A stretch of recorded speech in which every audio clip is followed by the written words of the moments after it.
Hello, my name is Marcus. I'm the compiler of a collection of therapy quotes entitled 1001 Windmills of the Mind, a collection of advanced self-help quotes taken from philosophical, the psychodynamic, or the psychoanalytic perspective, which long ago, as understands referred to by some, perhaps many, as philosophical medicine and narrative medicine. In this video, I want to pick up on the work just recently discussed in the past few videos on the topic of the Odyssey story. So let's just continue here with it. So I'm mainly basing it on the TV miniseries, the one starring Armando Sante, a famous Italian actor. The film's in English and all that. The director is Andrei Konchalovsky, one of the greatest film directors, it seems.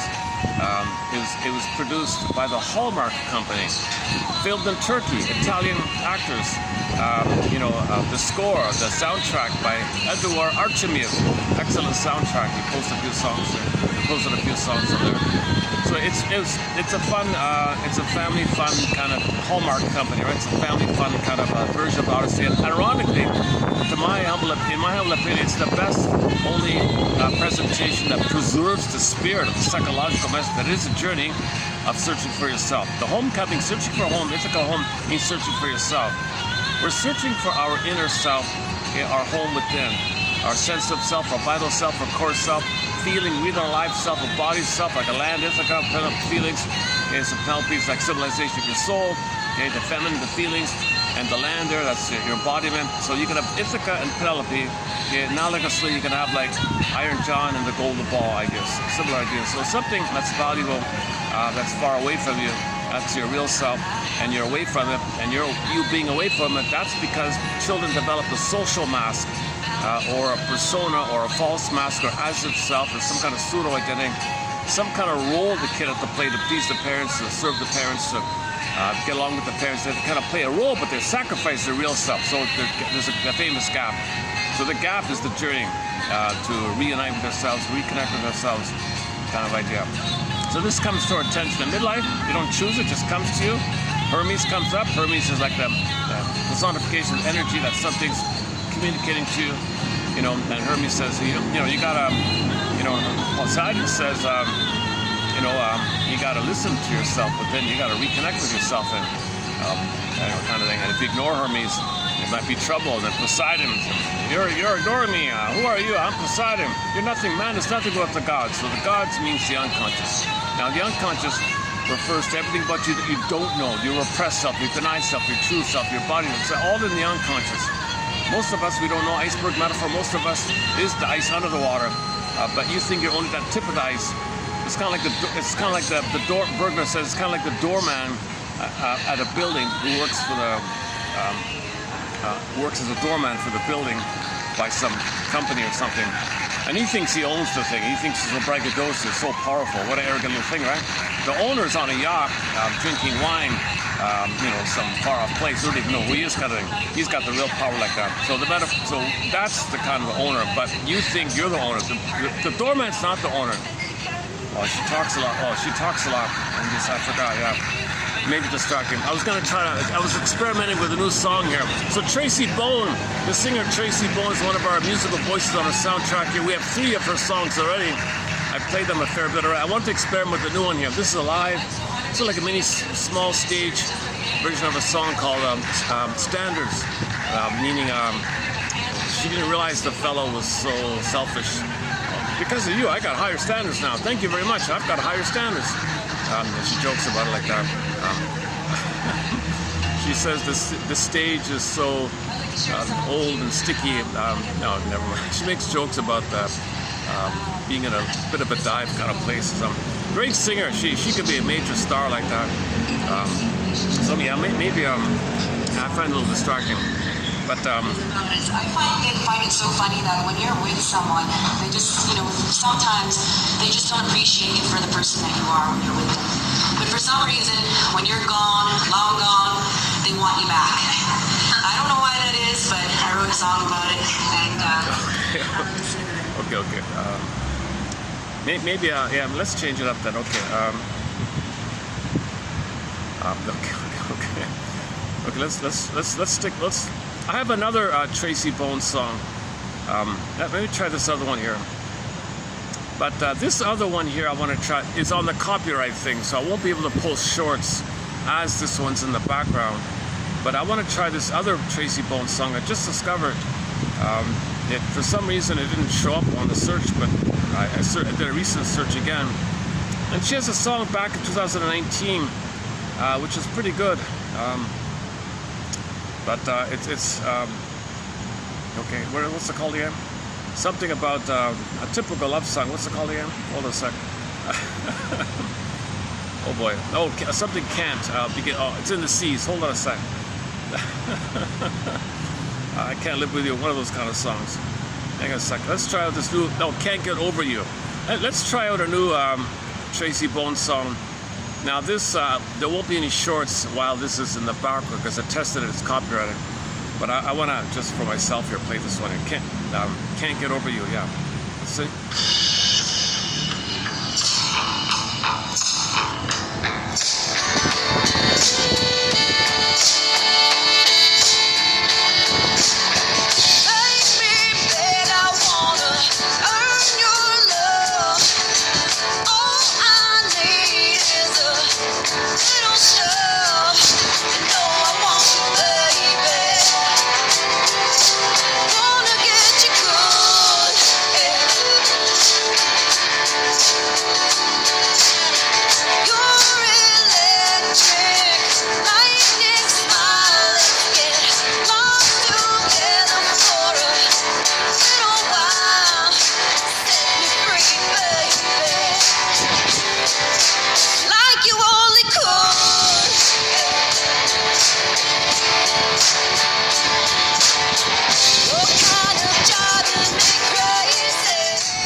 She classifies her music as sort of country rock kind of thing.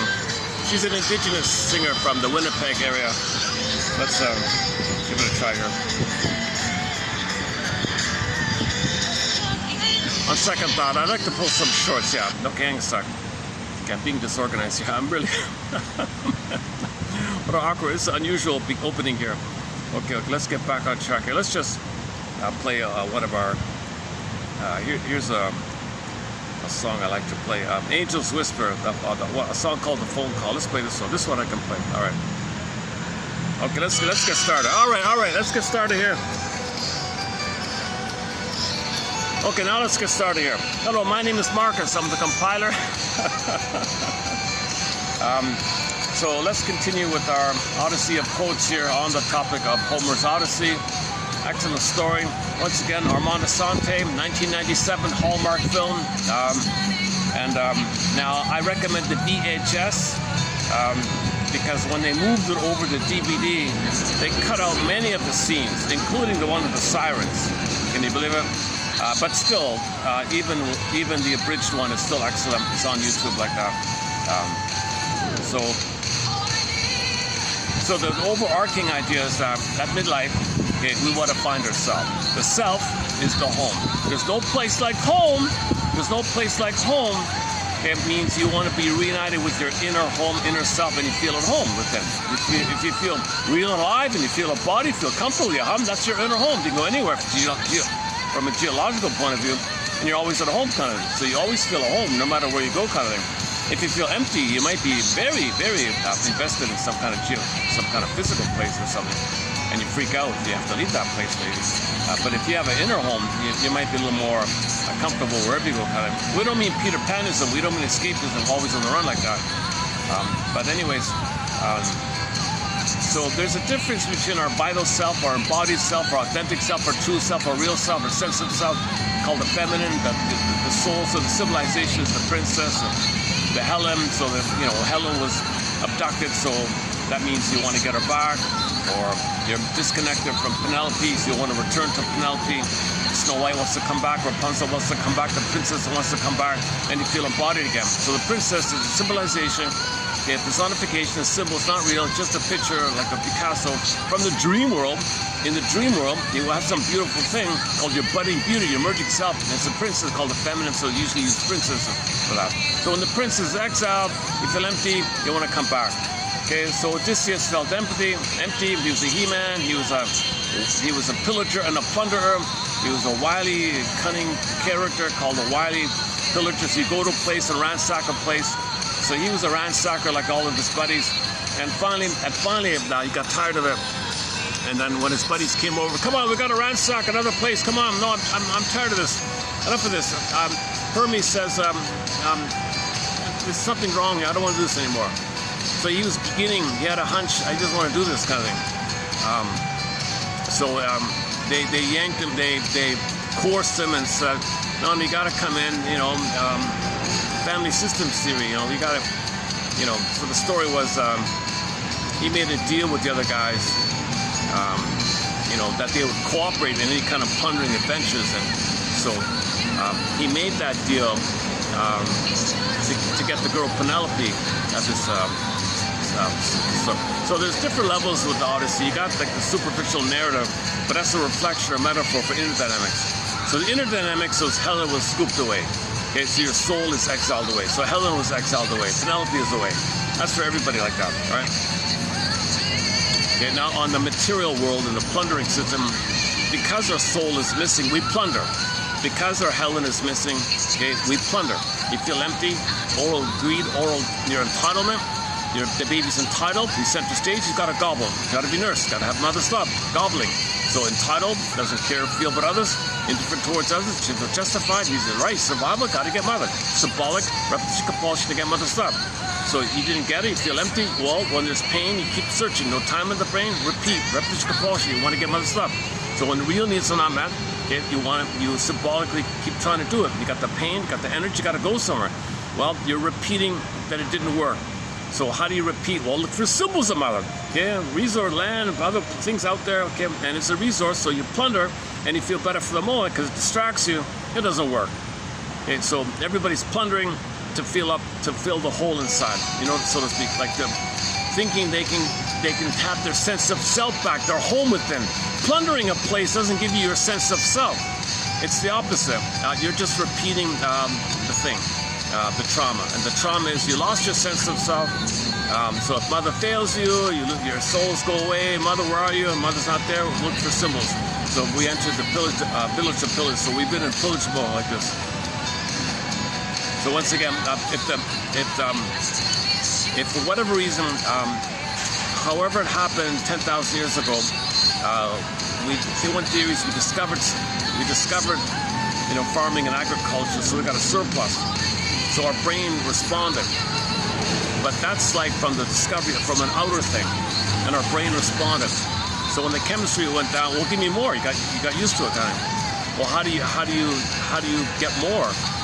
Well, it was an accident to discover farming, but then you want the chemistry will get more, and to village to pillage. Well, how do you pillage? Well, we're cooperative, we're family like that. Well, suffer the children. Children traumatized, the pillage, flying monkey, the pillage. Because if children are traumatized, they're empty, the plunder. If they feel plundered, they'll become the plunderers. So we've been in this plunder mode out of an accident for 10,000 years. Okay, so you got two things going on. The sociological event by accident made us traumatize ourselves to get the chemistry. So we plunder to get the chemistry, and the sociological activity needing traumatized children to plunder creates this looping phenomenon where the sociological plundering creates the trauma that creates the sociological plundering, and then which creates the psychological of the child being soulfully plundered. He's going to be the outer plunder to reflect his inner plundering, as above, so below. The outer is the reflection of the inner state. So we've been in this looping thing for the past 10,000 years, or 6,000, 5,000, 8,000, 10,000, whatever it is. So we've been village to pillage roughly 2,000 years ago. And Homer comes along, Mr. Homer comes along and says, man, oh man, we got to create a story about this. This is an interesting story here. We got to heal this, There's an innate drive for healing. So Mr. Homer had a Hermes within him, so write a story, write it down here, talk about it. So, and we've been talking about it for the past, 5,000 years, whatever it is. Well, the oral tradition generally is considered 10,000 years, right? So we've been talking about it with sit around the fireplace, a storyteller would tell you a story. Okay, so we've been talking about it for over 10,000 years. So we're trying to heal to get our story, narrative medicine. So the stories reflect our inner state. The inner state's invisible. We create metaphors that are not real, but they refer to something invisible that's real. So we can make the unconscious conscious and stop plundering. Because if we're not conscious, we're blindly plundering. So to get out of this fate, curse, jinx, accidental thing. So it's like an inner jinx. Now this is called, Freud calls it destiny neurosis. The destiny is a neurosis. It's not like some outer thing, because the compulsion to repeat is you're going to recreate like your destiny, but it's just a compulsion to repeat, hoping for a better past. So this destiny, compulsion, neurosis means you want a better past. You want mother to love you. So you repeat, symbolically it doesn't work. So you relive, recreate, reenact symbolically the prototype of the trauma. The trauma was baby reached for love, rejected. Soul exiled, identifies the aggressor, does to others what was done to him. Others to him, so he shames others. Poof, at the same time, he's angered the mother, so he disperses anger at the one he just shamed. So you shame and hate, basically, kind of. So this is the mode of discharging your tension. You're angry with the mother, displays on the one you shame. The one you shame is you, and you play the mother, shame yourself, too much tension. So find others to play you. So when you shame others, it disperses the tension on yourself and others, called shadow for sarcasm, cynicism. So all this negative humor and cynicism and bitter banter and verbal jokes that are insult put down jokes like that, that's all tension relief theory of humor, but it's based on the perversion that you're shaming someone else to feel better, that to distract you and disperse the tension to shame yourself, because you have to shame yourself. And trauma, you do shame yourself because mother shamed you, and you needed a mother. The only way to have a mother is to shame yourself, to do to yourself what she did to you. You internalize the attitudes you believe she had about you and say that to yourself. Your anger at her, you fuse it in, and your anger is a cry for love. You fuse your anger, which is a cry for love, block, rebind in, anger at mother, anger to yourself, plus the negative attitude, poof. Okay, you got Scylla, the monster, or devils and wicked queens and wicked witches. Okay, internal saboteur, self-saboteur within like that. Can't you see, can't you see, can't you see? Play the song by the band Delirium. Can't you see? So it's within like that. So this is called the self-system, anti-self system. We had a sense of self to the degree that mother loves us, that's supportive. But when she fails, whatever reason, and she's hoping for a better pass on her end, right? So she's so blind to the child, because in her narcissistic state, she only sees her situation where she's repeating her past, hoping for a better path. She might turn to the child to mother her, soothe her, comfort her. Okay, that's the Oedipus issue that we're talking about here. And so we're talking about, yesterday we talked about the difference between Oedipal families and Odyssean families. So was your father, quote-unquote, Odyssean? You know, protected the son, loved the son, helped the son, taught the son. They worked together, did things together, hung out together. He welcomed the son's success. He supported him. No competition. It's a cooperation, a pride in the sense. That's Odyssean. Okay, the Oedipal thing. Oh, the father, man. Oh, he's jealous and envious and bitter, hates him, and then, you know, that Oedipal thing, right? So some fathers have this problem where they think, you know, they're angry because some mothers gobble up the son, and the mother says to the husband, I don't need you anymore, I got him. I got my son to mother me, I don't need you. And the father's so upset by this. He's upset at the mother and the kid. So he rejects the kid and might blame the kid for what they're doing. His mother did this, so why are you blaming the kid? The kid needs your help. Dad, help! She's gobbling up. No, I don't want to deal with this. You're a sacrifice. She gobbles you up, take her, leave me alone. So this Oedipal thing, these kind of things, where the son hates where the father hates the son, for whatever reason, and there's a long list of reasons how that can be. But anyways, he doesn't protect the son. He kind of says, leave me alone, don't bother me, I'm busy, those kind of things. So these are Oedipal faults. Yesterday's self-help question was, is your father, did you have or do you have an Oedipal father or an Odyssean father? It's a good starting question, right? Is your father or was your father Odyssean or Oedipal? Because you got a clue, because if his father's Oedipal, he had a mother complex. His mother gobbled him. So he had no sense of self. So he can't be a sense of self to care or love or empathy for others. He's just swept up in the anger of being with his mother.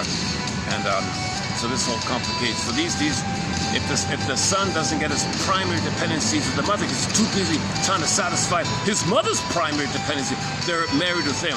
It's Jocasta Oedipus like that. And the father's not around kind of. And the boy grows up, becomes Oedipus, and rejects the son because he was rejected.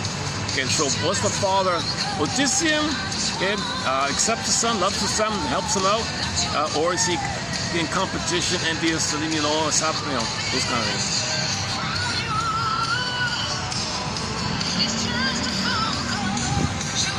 I'm not getting much light. How you see? Oh, is that better? All right. Sometimes I got lighting issues here. Okay, so check out yesterday's video about this topic, about the difference between Oedipal families and Odyssean families. This topic was started by Mr. Kohat, apparently just before he passed away, the famous Heinz Kohat guy. We don't have many quotes from him. I don't really follow that kind of approach or whatever, but interesting thing that just before he passed away, he was preparing his lecture saying that there's too much focus. Maybe because, yeah, interesting, he's afraid of this, maybe he's afraid of because just before he passed away, sometimes people say what they've always wanted to say just before they pass away, kind of interesting. So just before he passed away, he was writing out his thing, just finished it. He couldn't even deliver it. The son had to deliver it, actually, the lecture. But he said in there, there's too much focus on this Freudian Oedipal issue. To heal ourselves, we got to get out of this mindset and focus more on the Odyssean mindset. Odyssean mindset is learning, curiosity, journey, visit, confront things and investigate, listen to the ghosts, feed those ghosts in the underworld, face shame. Okay, see your mother in there, see Jocasta, see your mother. Okay, Sisyphus, you're Sisyphus. You betray yourself, Agamemnon. See why your life is the way it is, and learn about yourself and ask questions. So when Odysseus was kind of stubborn like that, Poseidon, the voice of the unconscious, was all these waves in the ocean. What's going on here? What do you want, Poseidon? You're always giving me a hard time here. You're a stubborn guy. You're not listening. What do you want me to listen to? I don't get it. I told you before, man is nothing without the gods. What does that mean? Well, I told you already, man is nothing without his home, his inner home, no place like home. What does that mean? I have a narcissistic home. I have a grandiose pride. That's not home, he's saying. You got to understand, I don't get it, Poseidon. What do you want me to understand? That man, he says, man is nothing without the gods. You're not really, that's not really who you are. Your sense of self. You're only you if you have your sense of self. Okay, the gods is personification of the voices of your unconscious, and in your unconscious, okay, your sense of self is in the unconscious, and all the voices are related to this whole other world where your sense of self is. So it's kind of helping you, like Hermes and things like that. So he had to think about it. So Odysseus could carry on with his journey, and he came to the point when he left Calypso. The line in there was, I think Poseidon is wanting me to think about what he said. Because Poseidon said, I don't want to hurt you. I want you to understand. I want you to understand. Man is not really his authentic self if he's not connected with his authentic self. You only have your false self, your narcissistic self, your machismo routine act, okay, your defensive self, your neurotic pride, your defensive pride, your arrogant pride. You don't need anybody, you don't need feelings, you only center stage, all about you. Lack of empathy, you don't care, you trick, you lie, you fool people, you plunder, don't care, hurt, and don't care. You're like a baby, you just grab and don't care. This is not the real thing. This is the defensive thing due to trauma. So recognize your trauma, and due to the trauma, okay, that's the underworld, Hades there, and learn from your mother. See how your mother used guilt trip tactics. So Odysseus learned that the mother said all these kinds of things. I made you to find me, and I'm disappointed in you. I suffered because of you, and you owe me, son. I sacrificed for you. So when the mother does these guilt trip things because she wants oneness, so that ensnares the son to the mother because she wants oneness, and the way the mother's attempting to get oneness is guilt. And the more guilt and pain there is onto the child, the more the child clings to her. The less love there is from the mother, the more the child's stuck there in the tar pit. So he realized he was stuck there with the mother complex. So he learned about, oh my God, I got some direction now, I got some understanding now. So he carries on with the journey. Now sometimes it's hard, so he regressed to Calypso for 7 years, just in his mind, fantasy bond of some blissful kind of thing, or the Lotus, just spaced out Lotus, or these kind of things, and the temptation to just give up, the Chabrus, or the temptation to just really lose your mind with Circe's idea. Now Circe was a little advanced because he was starting to see the opposite, so he could stay in his human form, kind of thing.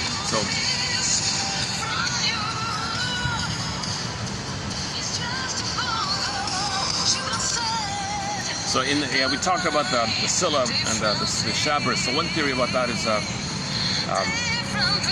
I've listed several theories of the 3 core ones that I know so far, but one of them is the despair one. If you kind of give up, the regress. So you kind of lose yourself, not physically lose yourself, just emotionally kind of give up, like depression or something, like despair, depression. Like, so you don't want to. You're better off sacrificing some old beliefs and ideas and let that go away. But I think the other one was the birthing one. So stay in the canal, you perish, or hitting the birth trauma, navigating the birth. That's the second one. The one my favorite one so far is in your anger at the mother.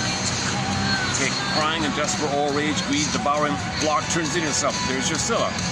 So when you self-activate, try to do something from real self, you're going to click the prototype in the memory, and you're going to be triggered to the past. You try to be yourself, mother failed, your anger, rebound, attack yourself. So when you self-activate, you're triggering the whole thing. There's no time there. So the monster attacks you. What does that mean, the monster attacks you? What does that mean, Scylla attacks you? You're feeling that you were enraged at your mother. She blocked them. She said, it's all about her. You can't be angry. Rage goes to yourself. The imagery in the dream world, poof, monster. And the attacking of yourself equals crying for mother's love. Mother didn't allow you to cry for her love. Because she said, I don't want, it's not about you, baby. It's about me. So it goes to himself. So he's crying for mother's love in the form of anger onto himself. It's painful like that. So when he self-activates, he feels the pain again. So when he self-activates, he's stuck with this troublesome thing. Where the monster keeps attacking him every time he self-activates. Masters his axiom. Self-activation triggers abandonment depression, which leads to the defense idea. So you try to be yourself, you're reliving, not living, but you're reliving, what happened in the past. The baby tried to be himself, but it was failed, anger rebounded him, snapdragon on himself. So he kind of feels the pain of that. So you try, all the pain, and whenever after the pain, calypso, lotus, whatever, those defensive kind of thing. Self-activation triggers abandonment depression, which leads to defense. Or self-activation triggers Scylla. And your own anger, rebounding yourself, attacking yourself, monsters. This Scylla could be any kind of monster. Guy with the horns, wicked queen for witches, anything that's enraged and goblin attacking you. Could be a vampire, squid even. Could be a squid attacking you. Any kind of entity. Any kind of form, half this, half that, doesn't matter. Anything in there. Just take a sheet of paper, make it a rage, make a gobbling, and it's attacking you. Self-saboteur, internal saboteur, fifth column, something within you. This is your cry for mother's love. It's perverted because you're attacking yourself. This is the anti-self system. You got a self system, anti-self system. You try to be yourself, the anti-self comes in. So you want to support the self system by understanding why this anti-self system exists. Why does it exist? So he was told, go to Hades to find out why it exists. Go to Hades. So he went to Hades means shame. Hell is a metaphor for the emotion of shame. So he faces the shame. I feel kind of shame here. Why do I feel shame here? I denied this. I really, underneath my machismo, I feel kind of something's wrong here. What's going on here? Let me pause and have my own mind about it, like have some space for my own thinking or something. Geez, yeah, I'm recalling that mother was a lot of conditions. She was very focused on me taking care of her. Maybe I felt shame from that. And she said these things, I made that I gave you life, you owe me. Really? Don't children have their own? Aren't we all from nature, nature's greatest miracle? Yes, I'm a family member and all that, but I'm not born to serve her and try to heal her from her trauma. No baby can heal a mother from their trauma, but she's doing that. And that's why I feel shame. And there's your repetitive Sisyphus and Agamemnon and Jocasta and all that. So you're realizing that the mother was in pain. She's hoping for a better past, took the child for it, or she shamed the child, hoping to undo that she was shamed, thinking that if she could be the active aggressor to shame the child playing her, she thinks she could undo that she was shamed by her mother in the Faustian view. So she's in a disturbed situation where she's trying to unravel from her pain. She's trying to unravel from the tarpon of being in her mother. So she's in a sticky thing, trying to get out of it in a sticky thing, right? So she thinks if she shames her own baby, we should get out of the stickiness. She's just stuck even tighter in it. Or on a positive note, if she thinks about that she's shaming the child, it's for her to know the mother shamed her. So when you repeat onto your children, that's for you to know that's what happened to you. So you're meant to bring it to consciousness. That's what the whole thing's about. The Odyssey about making the unconscious conscious.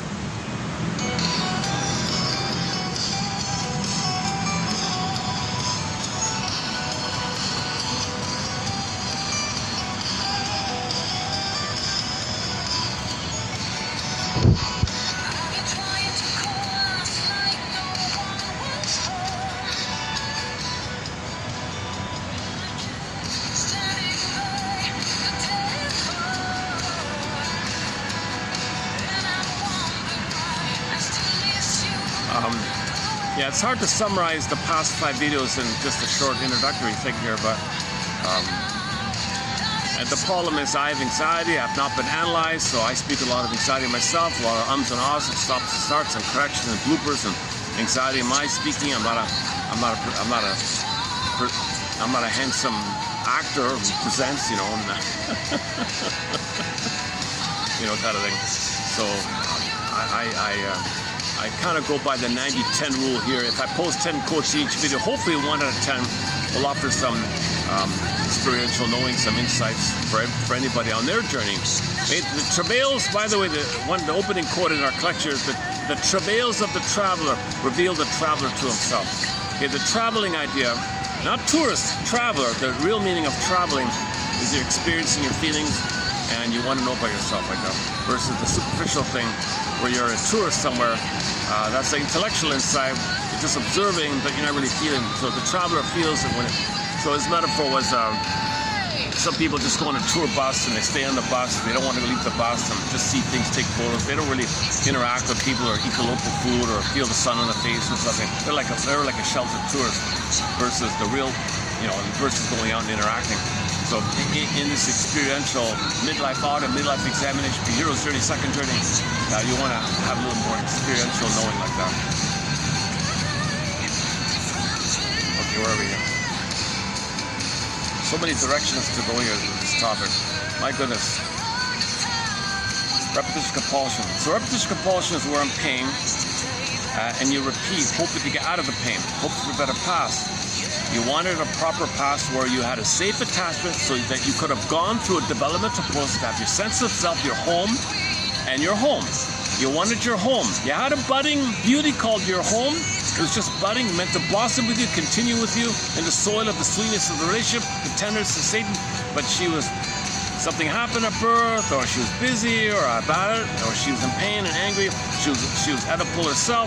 If the mother's Oedipal herself, she doesn't have a sense of self to love the baby. Okay, she's looking for the oneness and getting her primary needs, losing the kids. So she gobbles up like that. So she's a Jocasta mother, gobbling mother like that. So the child feels empty. He's got to develop an armor called a false self. So all these plunderers and pillagers have an armor, and they're violent and aggressive to protect the armor. And that behavior is a defensive neurotic pride to protect their defensive pride called neurotic pride, because they're proud that they're protecting their armor because they can't be themselves. If they drop their guard, so to speak, then they feel the annihilation anxiety, existential anxiety, depression, and you feel like you're going to be goner anxiety because you're feeling the emptiness, the existential dread, the existential emptiness of having no beingness, no vital self, no soul. Like you're feeling the shell idea is an armor to protect you, okay, from the, like what do you say, you imagine the crab, and the crab fell out, and the armor's there marching all the time, okay, because the crab fell out. Route 66, go to our channel here, Route 66, the first quote about the hermit crab. He said to the girl, you're like the hermit crab, you kind of fell out, and now you're like the armor part, just marching all the time, just can't stop. And it's an aggressive thing, because that theory is you're hyper vigilant. You never want to trust or love or step out of the armor. It's armoring. So imagine somebody walking down the road with a knight's armor. He's just not very flexible, nothing new. So in relationships, you recreate the past. So something new, forget it, I want the past. So the person who had a difficult parent, they find a nice person. Oh, be difficult. I don't want you to be nice. I can't accept. Recreate the armor. So the armor idea. You're just stuck in there marching like. So you recreate new editions of the past. You're stuck in the past, living the past, recreating the past. The present, just recreate the past. Either find people directly to make you live in the past. See people in a certain way so you can live in the past, or coach people to play roles to recreate the past. You're always recreating the past, living in the past, dwelling in the past. Unresolved pain, digging mother's up. No time, celebrate, no time, just repeat and repeat, keep trying, enter oral fixations. So now you got all the oral fixations, okay? So drinking, smoking, gambling, promiscuity, food, and all the material, all that stuff. Plundering the planet is oral fixation. We're eating up the planet as fast as we can. Sings the singer Rick Anna in his excellent song called Big Lie. We're eating up there's a line in there, we're eating up the planet as fast as we can. Okay, eating, oral, right? It's the oral survival thing. So this jungle mentality is just the eat or be eaten mentality. My greedy, your greedy mentality. If you're not at the table, you're on the menu. That's the slogan of the plunder system. We're sort of in this disturbed situation where we're just plundering and plundering. Okay, so back to the Odyssey idea, I guess. So because everybody's traumatized in the need to plunder, that means people in like a locale, let's say, I don't know, in a certain area maybe, they would plunder amongst themselves. How do they stop hurting themselves? So finally they say, wait a minute, why don't we band together and unite family systems to disperse our tension and our entitlement and treat others the way we were treated by our mother, and treat others that way, and use our greed to gobble and plunder, because mother didn't nurse us, so we plunder, and we hate and feel entitled, and we don't care. We're like little cyclopses, we don't care. So the cyclops is a pretty good image for that. Laestagonians and cyclopses and all these characters, they don't feel or care. Babies don't have empathy for others. If a 5-month-old baby hits his 5-month-old twin brother, he doesn't understand he's hurt. If he breaks the dish, doesn't understand mother's upset. The value to the mother. He has no empathy or feeling like that. So they're kind of like the cyclops mentality. I don't care. I do what I want. I don't follow. Don't you follow the rules? I'm a baby. I do what I want. I don't have empathy. Antisocial psychopath like that. Only one eye, just one focus. And he kind of looks like the breast, so it kind of represents the nursing. So in the dream, things condense, many things come together to put one symbol. So I think the breast is one part of it, the person. Like the one eye's the nipple and all that. And the body's the breast, basically. And you can see the differential. He's little and he's a monster. Because from the baby's point of view, the breast is, a big, powerful thing. The mother's a grand, power, a giant test and nursery from the baby's point of view. So they're small in the cave, and he's a big one, right? So I think it kind of corresponds to that. Maybe. That's just one theory.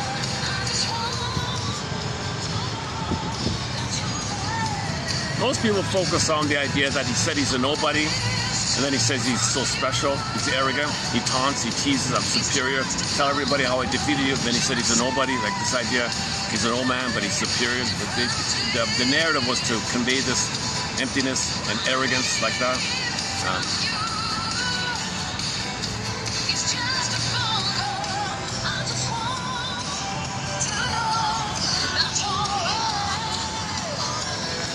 The truth is, I'm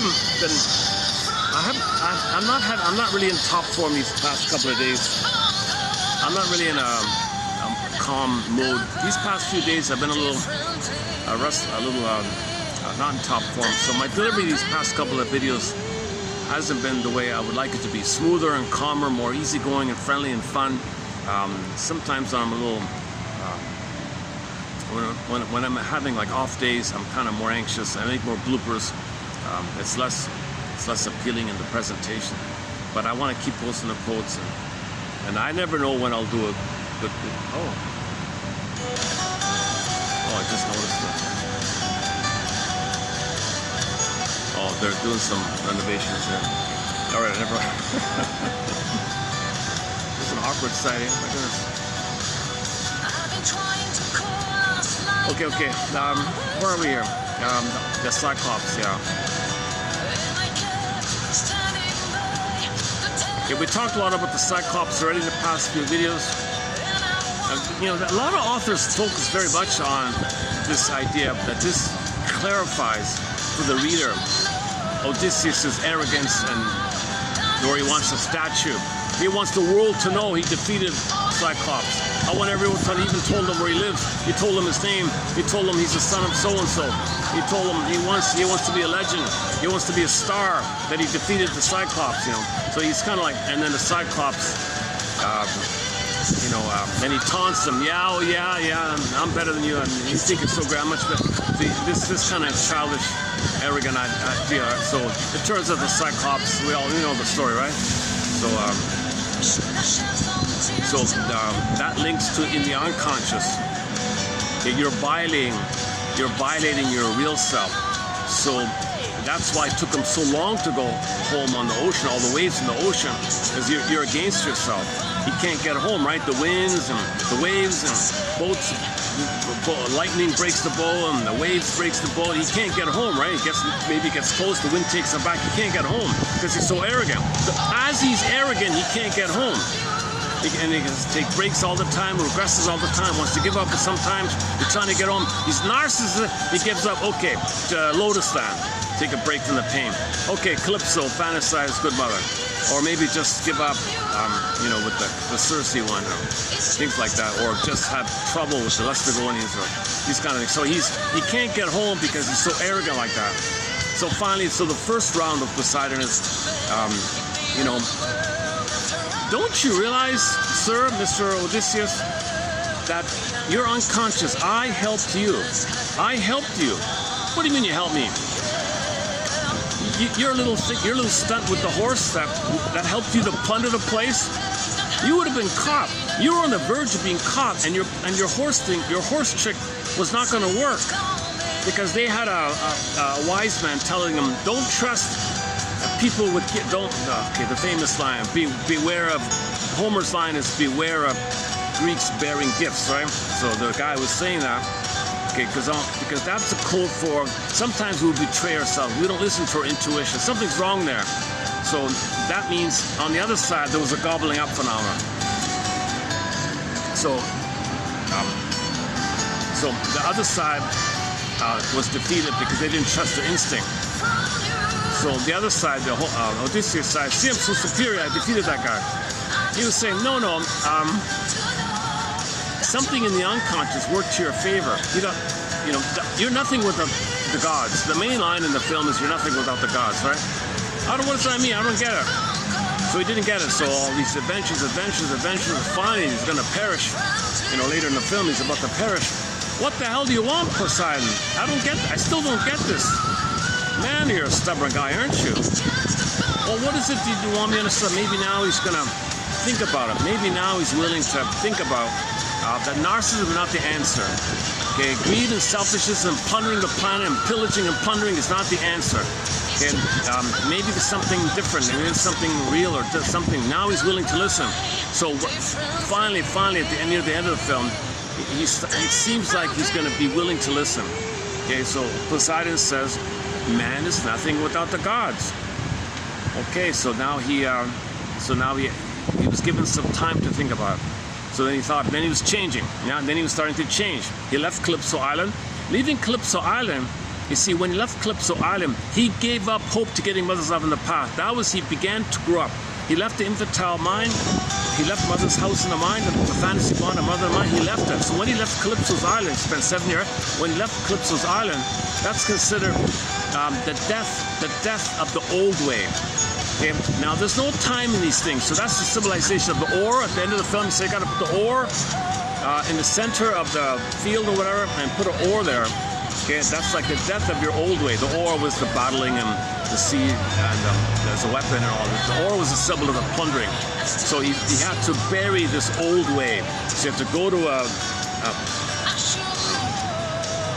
to go to some kind of hill in the center of the island or something, and then bury his old way, his old narcissic way. So you have to bury that part of him, that self part of him, that arrogant self part of him. He had to bury that part of him in the thing, like a funeral, like a grave thing, and the ore sticking up, and the people around don't know it's an ore, like an innocent kind of. So you totally give it a known. So that's a huge shift like that, because people associate the ore. So the people around didn't know, thought it's just some wind thing or agriculture, right? So it's like something, so really, really dead. No recognition anymore. You give it up. So when you give up your old way, right? Now then you're starting. Now you're getting summer. So it took a many rounds of bit by bit experiences to finally give up the old, because we resist again and again and again. When you have a false self, and this is setback, give me back my false self, setback, give it back my false self, setback, give me back my false self, setback, okay, give me another drink, give me another cookie, give me another pint of ice cream, give me another bag of potato chips, or give me, let me chase this thing, or let me try it this way. It's just a variation of the false thing. Okay, let me polish my presentation. Maybe that'll work. Or, So you're still doing the same old thing. So it goes again and again and again. So finally, when he buried the ore, okay, and he left Calypso. So you got to think of it like a vertical. There's no linear time in these things. So when he buried the ore, or at simultaneously he left Calypso, that's when he finally gave up. He finally gave up the hope to get Mother's Love in the past. He understood you didn't get it. He mourned you didn't get it. Give thee all hope for better childhood past. The death of your narcissistic way is the birth, the death, the funeral thing with the ore sticking up. Then he's gonna starts a new thing. So now he's now things progress. Now he's getting home. Okay, now he's getting home. Okay, so the Phoenician said, "Yeah, I'm gonna help you out. We'll take you home easily." So now he got home kind of quickly, okay, and then again, no time. So the idea of booting out the suitors and all that. They all represent him. One of the suitors was just like him, a charming, sneaky guy, right? So he had to boot out all those greedy characters, all those avarice, ravenous hunger characters they were called. The ravenous hunger, these greedy, pig-like, aggressive, because he's like that.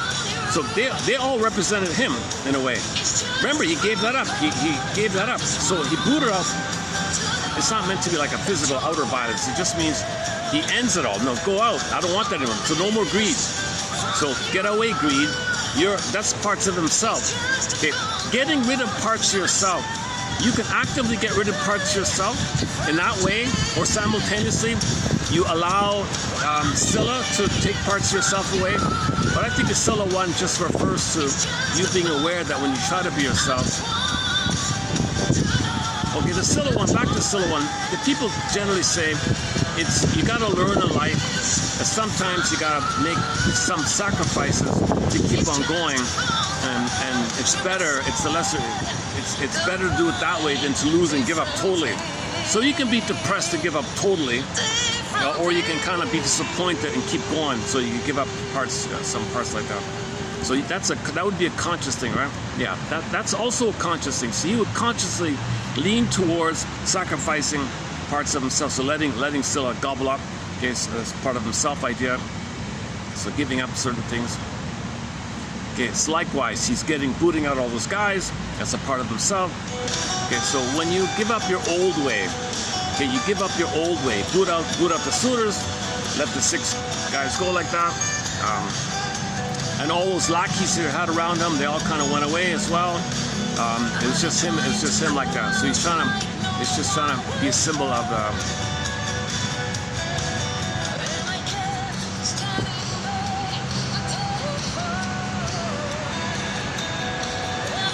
that's why people have spent thousands of years talking about this story, because it's multi-level. Like you say it on the surface, but it's really a metaphor for the inner. But when you say the metaphor, when you think it's a metaphor, other people might think you're talking literally.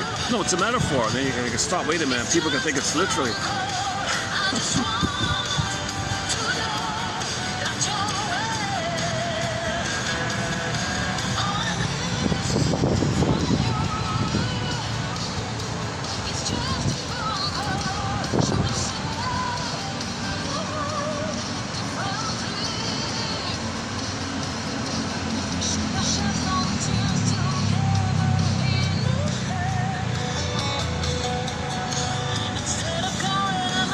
Okay, maybe let's just do this then. I'm not going to preview new quotes here. What I want to just do a little bit here is I want to follow up on somebody's article. This German, a doctor in Germany, and her husband, a PhD guy. I got a feeling that article I read yesterday was written in 2000 or something. This is 1990 something, 1980 something. And Kohut wrote his thing in 1960 or whatever, 70 or whatever. So I think this is like the first follow-up to Kohut's idea about just think to yourself, was my father Oedipal or Odyssean? So I want to continue yesterday's topic with this German article. Okay, so they're a little verbose, but parts of it, I think, I don't agree with half of what they say, but I want to focus on the topic here. Okay, classical psychoanalysis, okay, Freud, and self-psychology, Kohut, proceed on the assumption that there are different relationship patterns and solutions to conflicts between generations. The Oedipus myth and the Odysseus and the Odyssey portray divergent father-son relationships and their effects on the following generation. So in Oedipus, so we know all about that. In Oedipus, so Oedipus is the, so as we mentioned, all right, let me skip all around. I can hardly see it here. So.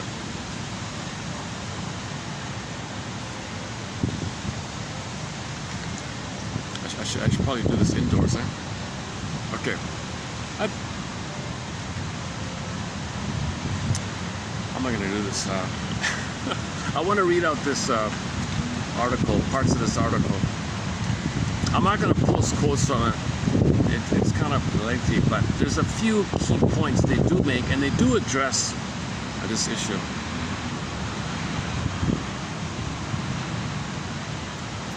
Okay, here we go. At the beginning of this century, Freud introduced into the system of psychoanalytic thinking the idea of the Oedipus complex as a symbol of the basic pattern of human conflicts. Okay, a lot of people are saying now, he just took something that's personal about him.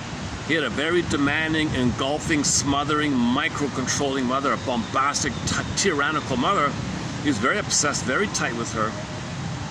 Even into his 80s, he would every Sunday go to, "Mommy, here's some flowers for you, Mommy." "Oh, good, Mommy." And he was a real total mama's boy, this guy, and he's smoking like crazy, in pain, looking for symbolic mother, and engulfed the daughter. The daughter got no love. She ended up living with a girl, another woman, and the two women they're both unloved, so they're focused on helping children, trying to help themselves. Like, it's a real kind of thing. So Freud just applied his personal issue of the loyalty to the mother. See, the loyalty to the mother. He didn't want to criticize his mother. He'll blame the father. He'll blame other things. He'll talk about other things, but he'll never really face this issue because he's being disloyal to his mother. So to protect his mother, to protect his tie to the mother, okay, he adopts one version, by the way, not the standard version. Apparently, it's he found one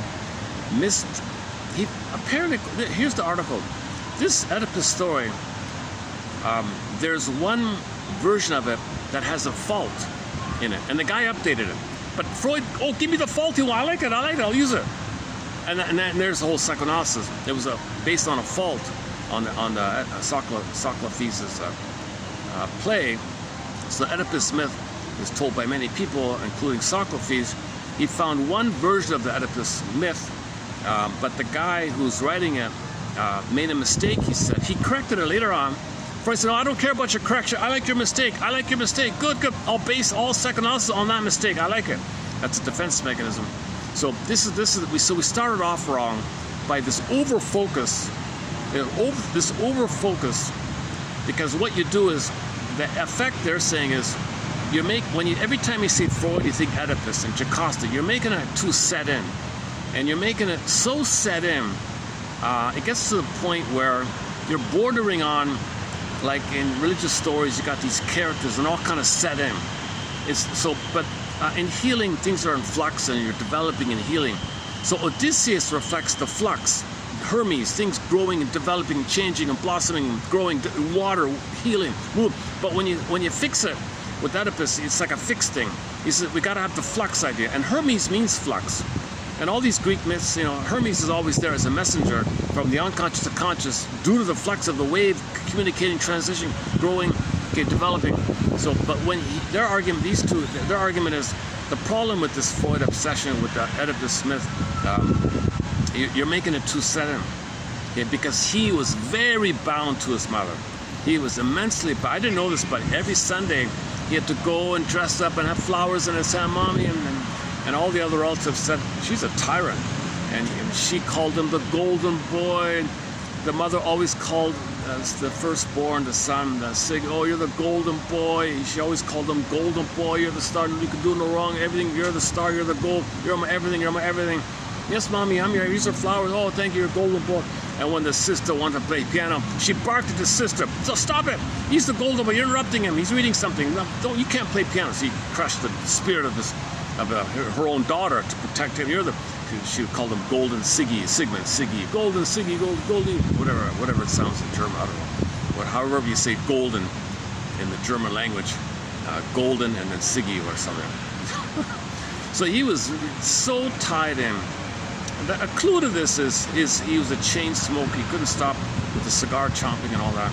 So he always had to have a substitute mother, the pain of mother. Okay, so cigarettes tranquilize the pain. They're tranquilizers, right? The cigarettes. Plus, you have he's oral, something in his mouth, so he's nursing the nipple, but pain. So he's connected to the nipple, but he's in pain. It doesn't work, but he's got a half fantasy bond, fantasy mother with the nipple cigar. Okay, but he's in pain, and the chemistry tranquilizes the pain. But he's happy. He's a mother, like the mother he needs, and in pain. So he's doing this. He's doing this because of what his mother's doing. Okay, so then the father. I don't know the story about the father. Obviously, the father did intervene or something like that.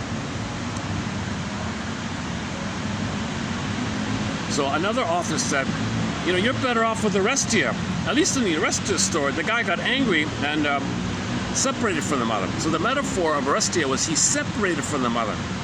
And in the courtroom scene, it was 50-50. That's because he was able to leave the mother because the courtroom scene was half yes, half guilty, half no. And the metaphor was, so you committed a crime, you hurt your mother, you did that to your mother. It's just a metaphor. So it means he was able to be free from the mother, represented by the courtroom scene that half said yes, half said no. So it was a balance, okay? And in the balance, third side of the coin, okay, so the decider was in the middle and you got 50-50. That's like a coin, third side of the coin. When you do a balance, third side of the coin idea, then you separate whole object relations. So when you see your mother in two sides, you see yourself in two sides, you separate. So Orestia separated. He differentiated. Some people think that should be the starting myth for psychoanalysis. How to separate from God. How to heal either or. All or nothing. Everything or nothing. How do you heal this primitive archaic thing in the mind, heaven or heaven? It's not heaven or hell. It's human middle ground stuff, right? When baby's nursing, it is heaven or hell. He can't do ambivalence or confusion. Mother's loving, sometimes frustrating. So Orestia, she made a good point, I thought. You should go with the Orestia story. Mr. Coed said, well, why not just have a broader, more positive, humanistic point of view of just being Odyssean? We should all be able to go back to Homer, take the Homer one, and Odyssean. Now, Freud was a set-in kind of comfort creature character, flowers every Sunday to his mother, those kind of things. He had a very rigid, obsessive kind of character like that. So I don't think he wanted to update. And when somebody criticized him, give me back my ring. Berger's a brilliant guy. I don't know the story about Berger, but one of our mentors here, Edmund Berger, he was in his 20s. He was his assistant and all that. Give me back my ring. Mr. Otto Rang. Birth trauma is important. No, I don't want to talk about birth trauma. Give me back my ring. Mr. Jung, it is earlier, the trauma. No, give me back my ring, Mr. Young. Adler, what's the sociological stuff? No, give me back my ring. You, give me back my ring. So anybody who disagreed with his bond to his mother, which he's basing this on, he was enraged like that. That's the theory. I don't know. I don't read all these biographies of him. I have never read any biography of this guy, and I don't know German, so I don't read the Freudian stuff. And the English translation is all perverted and twisted, so I forget about that. On the rare occasion of German, like Berger or Karen Horney or Helmut Kaiser or any kind of German, or these two, even these guys here, if a German speaker says from the German language, Freud said whatever, okay, I'll consider it. So we don't have any Freud quotes. But Masterson, one of our mentors, did quote about the famous essay, Repetition, memory repeating and working through. We don't remember, so we repeat. So based on Masterson, I went with that one. So, but this one also highlights the point that if you base psychoanalysis more from either separate from the mother or Orestia idea, okay, resolve either or, get both and. That's Melanie Klein's theory. You got to get both and. You got to graduate from paranoid schizoid to both and. Okay, you got to graduate out of Oedipal to Odysseum, same idea, paranoid schizoid to depressive. So it's not either or, it's both and, same idea. He's saying just the broad idea. Just go on the journey. Just go on the journey. Be inspired by the Odyssey. searching for home, your inner home. Dorothy, Wizard of Oz, right? Wizard of Oz. Her sense of self's in question, had a big dream. Yeah, Oz, the dream, and trying to work things out, processing it, lined up, discussed yesterday, and came back, no place like home. She felt okay again. So when you're processing the pain around, who are you, and you have dreams, and try to work things out in dreams, and know your patterns, and feel what you couldn't have felt, and the unconscious trying to heal you, besides all these gods and energies, and, so you try to work things out in your dreams, right? So that's the whole. So the whole Oz is like a big dream, or unconscious like that. And then you have to line up the fragmentation of the soul, scarecrow, line. So scarecrow that doesn't think, can't know it. Tin Man can't feel it, trauma, disembodiment, the lion. So you want to bring it together, line it up together, and then you can think, feel, body, line it up, and then I wake up, no place like home. So when you line up the experiential knowing of your thoughts, heart, and embodiment, heart and thinking, it's all harmonious flow like the Tai Chi symbol. That's your sense of self. There's no place like home. That's your home, so no place like home. Odyssey is doing the same thing, no place like home. So the whole Odyssey is kind of like, the whole Odyssey is kind of like the Oz thing, or any kind of other world, right? Any kind of fantastical worlds, any story about magic and flip-flopping and twisting and giants and poofing and eat this guy eats. It's like, these are all metaphors for the dream world like that. Oh, my fan, oh no, my fan. This thing, I only got about an hour on this thing. If I'm not really rested, I sweat more easily. If I'm rested, I can handle the heat. But the way I'm feeling today, I'm going to be sweating a fair bit here.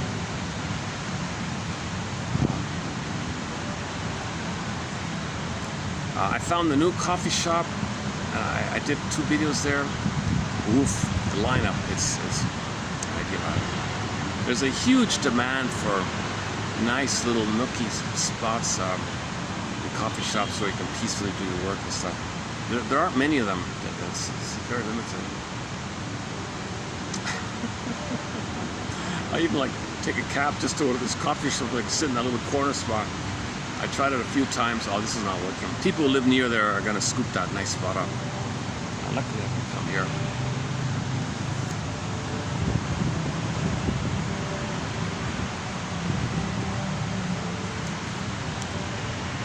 Okay, despite my fatigue and perspiration, I hope some parts of this discussion can stimulate curiosity, empathy, and understanding. CEU, Continuing Education Unit. Curiosity, empathy, and understanding. We're going to go back to this one here.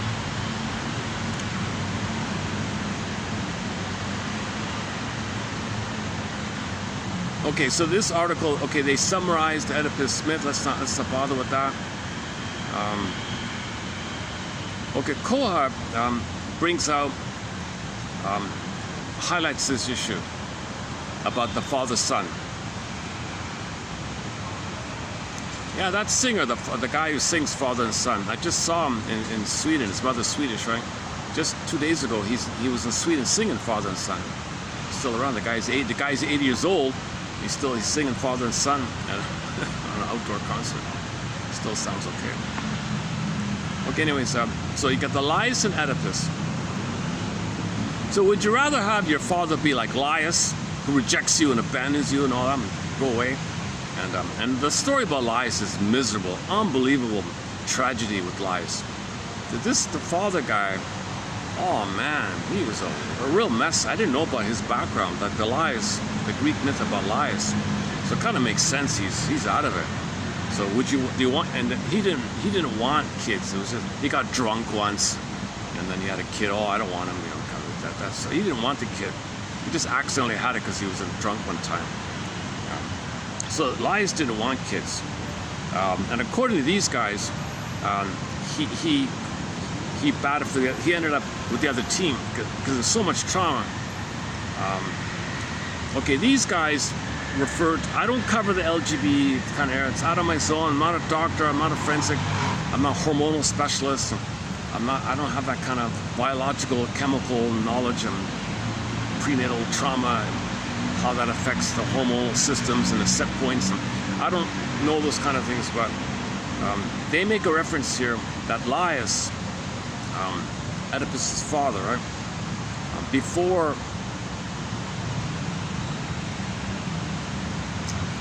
okay, either it was him or someone just like him, I forgot. But okay, the general theory I see sometimes, but I don't discuss it. I'll just mention it briefly here. Is if the mother is too demanding and engulfing, and there's no father, like he's either just literally not there, and the mother's too possessive, or the father's there physically but just so ineffectual and indifferent, then that can increase the chance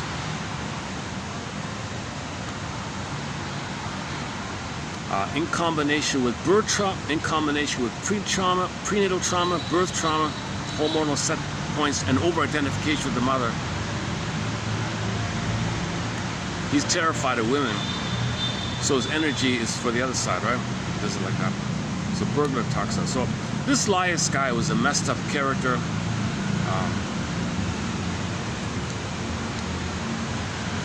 He ended up as the king or whatever because the brothers finally passed away. He was never married, so he always wanted to be seen or something. Okay, I don't know the Laius story too much. Hang on here.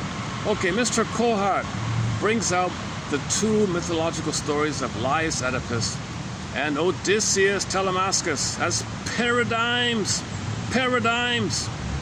of different intergenerational conflict situations. Parents with the weak self will be frightened by signs of strength and autonomy in their children. Get us Laius, huh? So these men are jealous.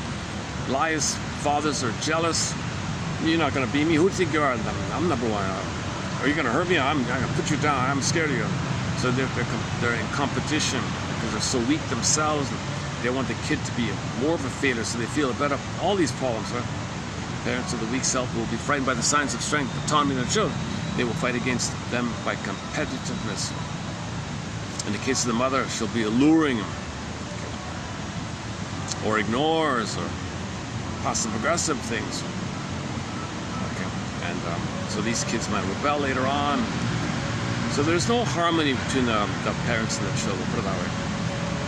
Parents with a strong personality, however, will encounter the increasing signs of assertiveness and the growing needs of the child with, okay, the healthy ones, they love to see their children grow and successful and beat them and be better than them. Okay, great. You're smarter than me, great. You're more confident, more successful, and more, but great. I'm happy for you. Freud and Freud, I have pleasure in your pleasure. I'm not in competition with you. I'm not afraid that you're stronger than me or more confident than me or you don't need me. Great, fly. Roots and wings, go, fly, be happy. You know, great, I feel good. That's the Odyssean kind of thing. Many parents don't have that. They don't. It's the opposite. They're envious and jealous and they crush it to feel better about themselves. Called scapegoating. Or using the kid for something on their end to disperse the tension. A lot of kids are being used to keep the parents together.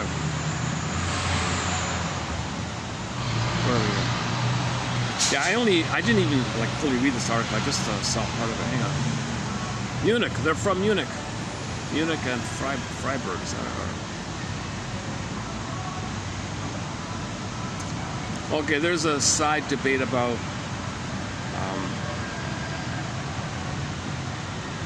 this is a good example of Freud's kind of disturbed mind a little bit, maybe, because the general idea is that you gotta think your parents love you, okay? So many places have what's called and worship your ancestors. Like you love them, they love you. It's a positive passing down. That's a kind of a normal kind of thing. So ancient civilizations had still have what's called ancestor worship, like that. So the goodwill. Your parents had goodwill for you, and they helped you, and they taught you, and you thank them, and thank your parents like that. Not a fear thing, like a warmer, those kind of things. Freud had a fear thing. He was terrified of his father. Here's flowers. Are you happy, mommy? Are you happy?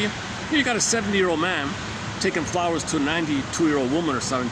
Do you like the flowers? Did I do it right, mommy? So Freud is still like that, right?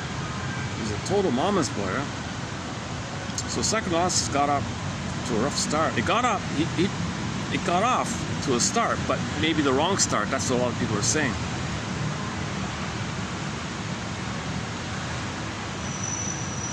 Okay, Freud says, no, I don't buy that.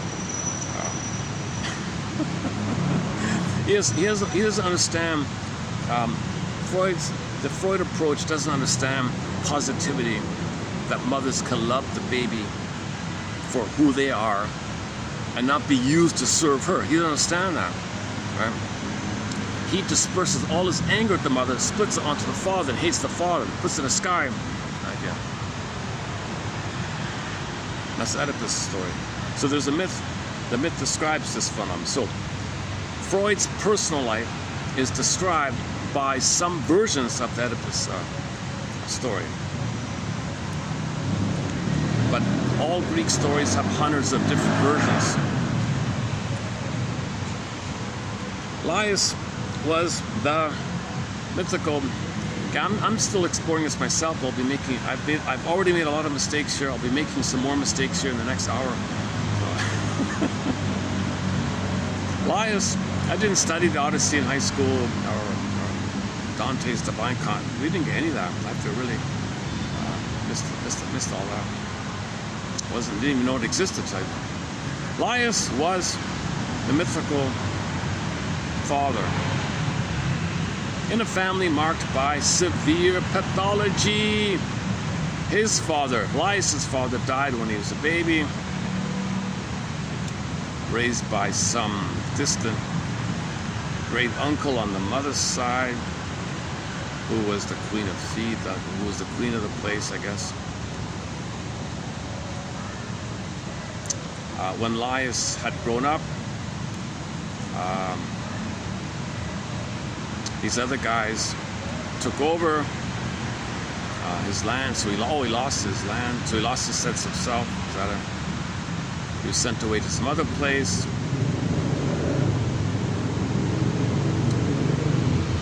But then he ended up okay.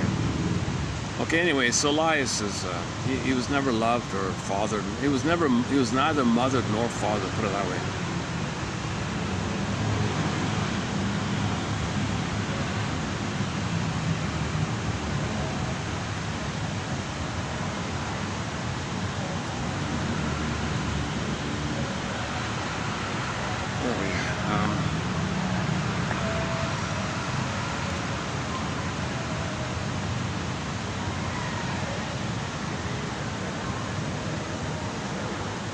Anyways, I don't fully get how he became.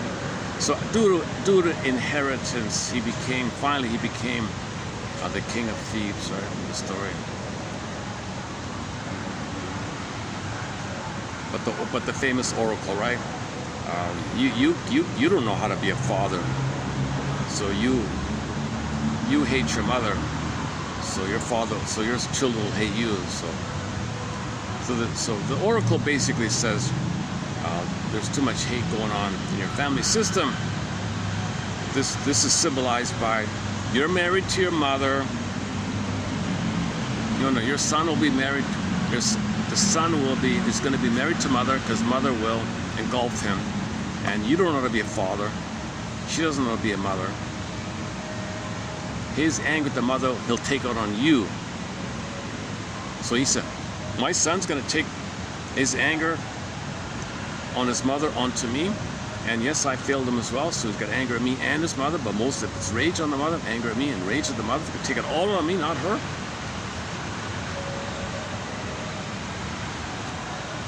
Something like that.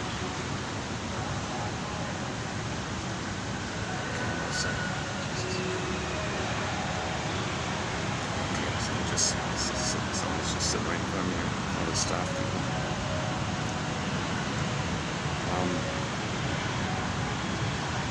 Maybe I can change spots here. One second, let me try some other stuff. Why don't let me play a song while I look for another spot here.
Okay,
let's continue here. Hang on a sec.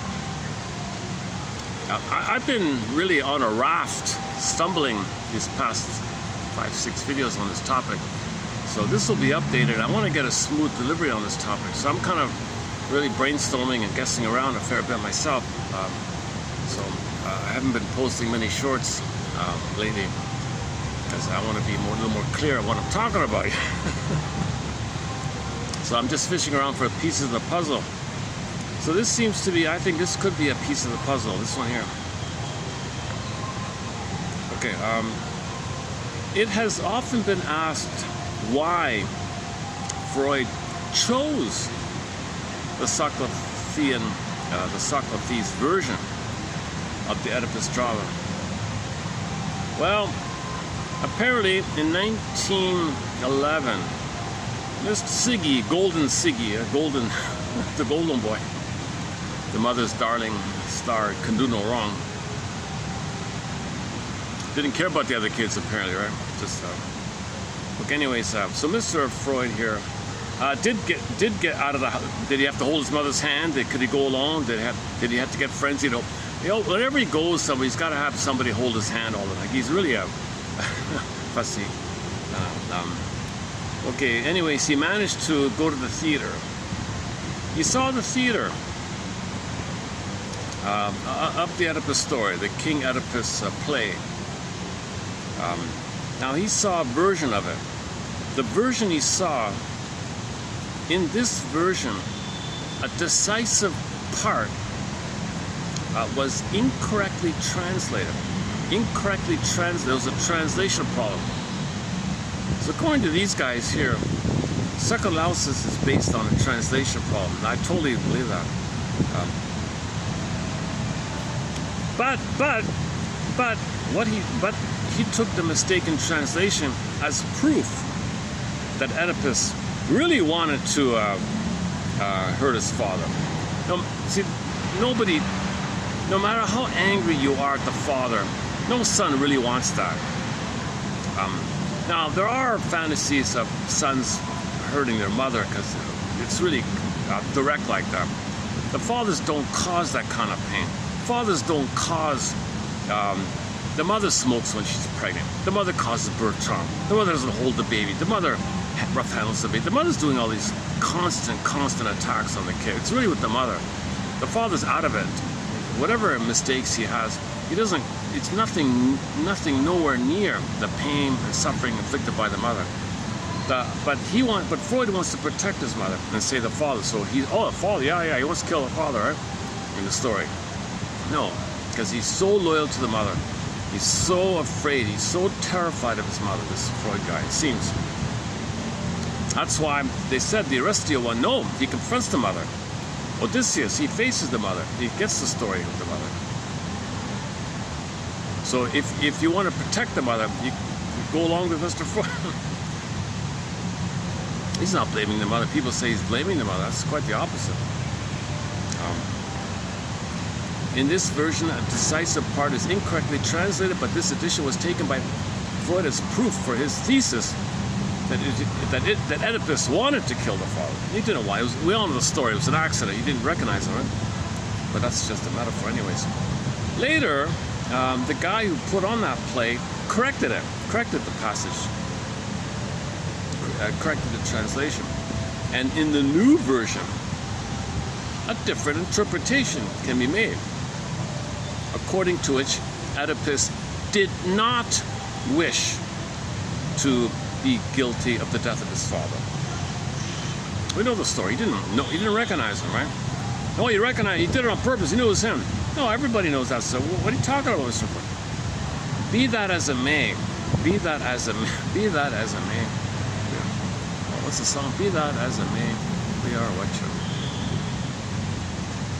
Oh no, I have to stop on that. No, forget about that one.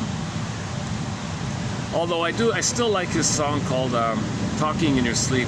I'm not a fan of that folk singer anymore. I heard all these horrific stories about him after he passed away. I'm kind of shocked about it. He was a violent, verbally alcoholic, abusive character. I didn't know that before about him, but I had a few songs of his, including "Talking." I heard you talking in your sleep. Be that as it may. I can't even use that phrase thinking about him, because he sings that song.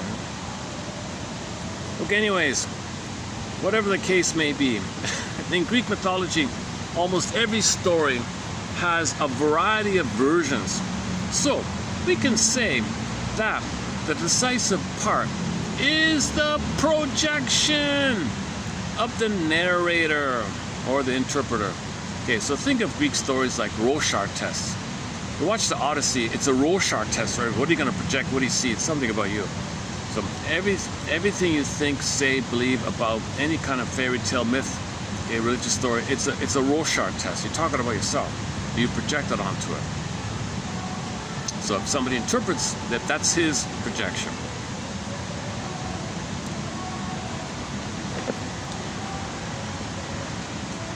Okay, it's not universal. That's nonsense.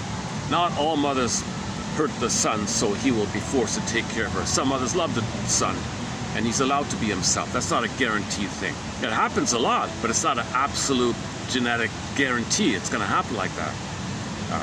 Mothers just have to be quote-unquote good enough, and it's good enough. He can develop and have a sense of self and be okay. It's not a guarantee that automatically mothers are going to abuse the boy to brainwash him to take care of her. That's your Oedipus myth, and the father's not around kind of idea.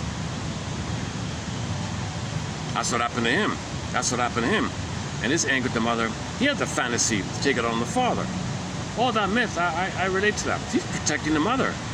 So as I now think about it, Freud is immensely loyal to the mother. Immensely. Think about the pillage and the plunder system. People don't question the plunder system. They're immensely loyal. But it's causing the harm. They blame someone else, scapegoating.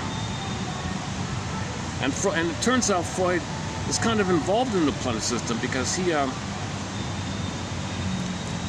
provided details about one of the some kind of puppet that eventually allowed a plundering to take place, a major plundering to take place.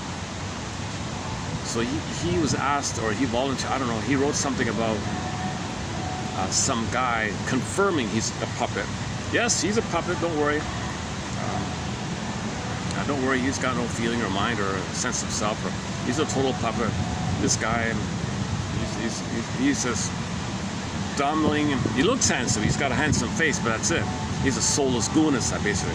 Oh, thank you, Mr. Freud. We'll take him, put him as a puppet. He's considered one of the most harmful people. Well, he's just a puppet for the people behind him. So the characters behind him. Thank you, Freud, for giving us confirmation that he's a useless, empty, shallow, hollow puppet we can use. So they put this guy in, okay, and then and that guy that Freud, the guy referring to, I don't want to talk about him. I don't get into world history kind of thing, but he's the guy that facilitated the transition, the famous transition to plunder the planet. Right, beginning in 14, whatever it was. And then the behind the scenes. And his wife was in correspondence to one of those guys behind the scenes. So it was through the guys. One guy has the motif. He even openly brags about the motif of the goat hair face like that. Him and his two buddies. Apparently there's three of them, right? Okay. H-O, fill in the blank, fill in the blank, fill in the blank. Okay, of, L-O, fill in the blank, fill in the blank, fill in the blank, with the three main ones in there. Okay, and the fourth one was the handler to the wife telling the puppet to facilitate the full plundering the planet. So there was a global plundering around that time, and this lady's husband was the empty, shallow soccer puppet, whatever you want to call it.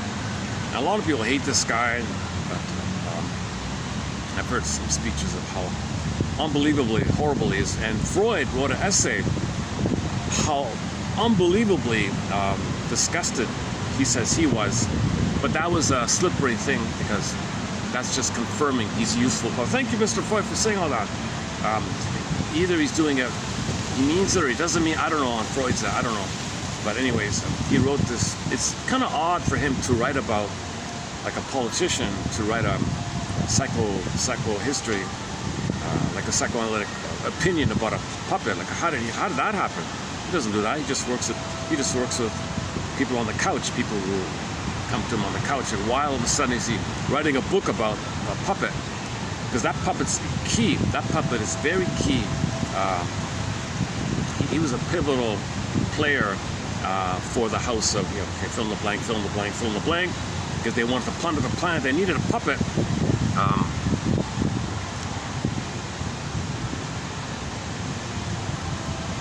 Okay. So on this point, we do have a song. We do have a song in reference to this point.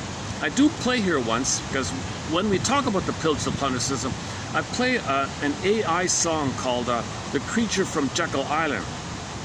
So this guy okayed the Creature from Jekyll Island story. I know it sounds like a conspiracy or whatever. So, yeah. So we have a song called The Creature from Jekyll Island. It's an AI song by an AI organization or whatever called The Shocking Truth. It's all on YouTube about that. And that guy bringing in the Creature from Jekyll Island, that was the transition to plunder the planet, right? So this guy that Freud talked about kind of gave them the green light. Yeah, here's your guy. Here's your guy. That pivotal piece of the puzzle to plunder the planet. Yeah, here's your card. Here's your green light or whatever. I don't know. Psychology. Staring at me here. So.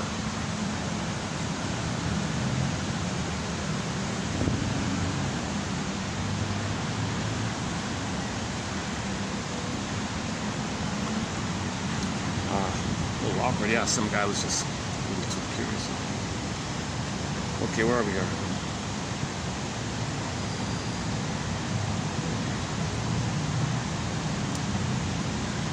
You're not getting the light, eh? It's too dark here. Look, I'm kind of lazy to move. Do I have to move again? The light's not good. I'm not going to pull shorts for this video. I'm not going to. Son of a gun. Alright, one more time. Let's see. How about up here?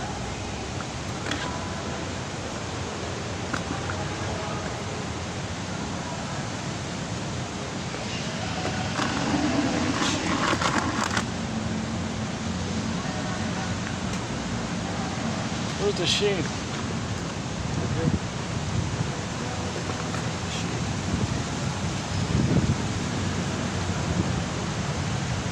Well, now that they have left, let me go back to my regular spot. Well, let's go. How's it here? It's still the same thing. Okay, can I be a little lazy and just stay? Can I just stay?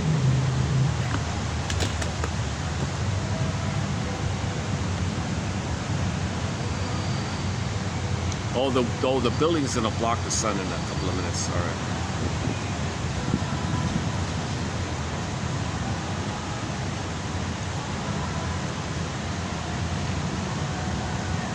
Freud unconsciously chose this story as the central myth for psychoanalysis in the wish to indicate that a family which refuses learning, it's a closed system. So his family is a closed system. This myth is a closed system. Something like that. Now let us look at the mythical figure of Odysseus and how he related to Telemachus. Okay, so the story about protecting him, right? So Odysseus protected and saved the life of his son. He protected him. He protected him. He loved him and was proud of him. And yes, he was away for 20 years, but when he came back, he taught him everything that he knew, and his son helped him and accepted him, and it was an overall positive thing. Right?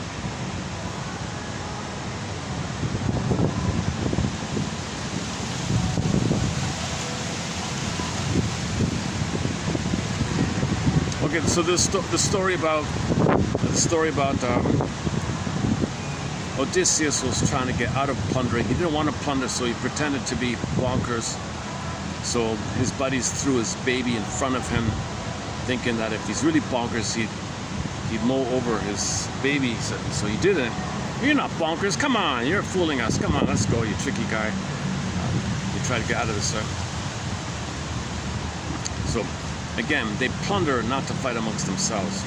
So, and Odysseus was the architect of this kind of thing. He said to his buddies, you know, we shouldn't fight amongst ourselves.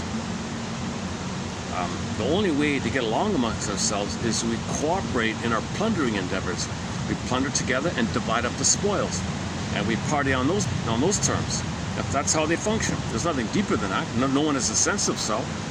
They have a lot of tension because they're all traumatized, and you see the babies removed. Even in the Odyssey, the babies removed. You know? So that's even a point nobody's made. When the babies are born, they're removed from the mother. That's not supposed to happen.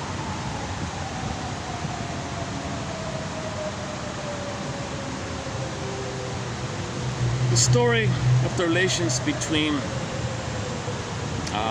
Odysseus and Telemachus, and even Odysseus' father, the three of them. It's a positive symbol of family love and the passing down of positive attitudes. Grandfather to son, son to grandson.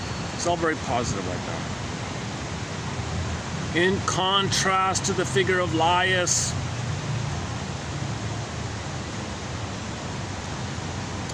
the life and sufferings of Odysseus has inspired poets and philosophers for thousands of years.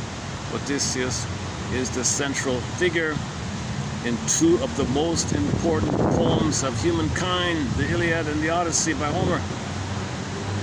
In the Roman tradition, Seneca admires Odysseus because he personifies a self. resting in himself, and therefore unshakable.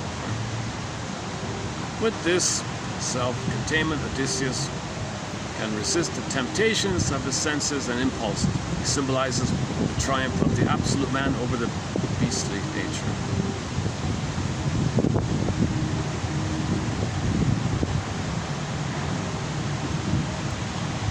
When he abandons the raft,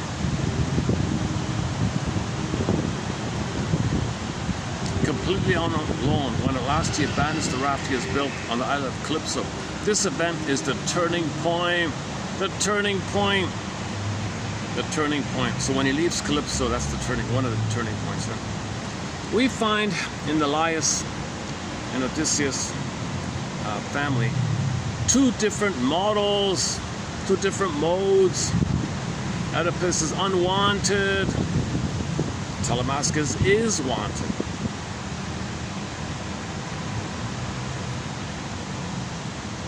So when the son is not wanted, you enter into click, either or. When the son is wanted, it's both and.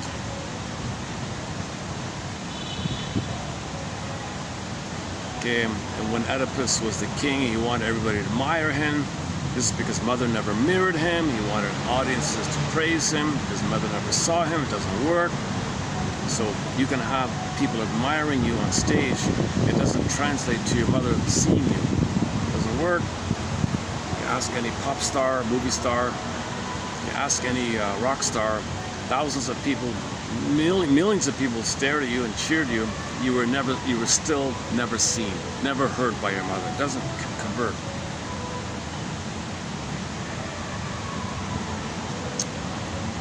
Telemachus is very different from Oedipus. He is the welcome son of loving parents.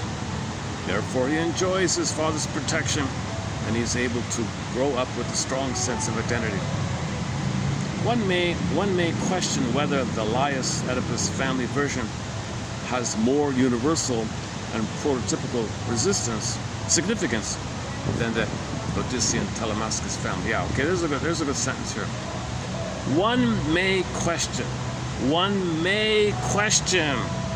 Freud said, no question, it's a fact. No, hold the phone here. One may question. Freud, you were just describing your personal problem. You cherry-picked something about you and made it universal. And there's no growth, there's no Hermes in your story, there's no development, there's no flux, there's no change. So therefore, and Greek myths have many versions, and we're all growing and developing.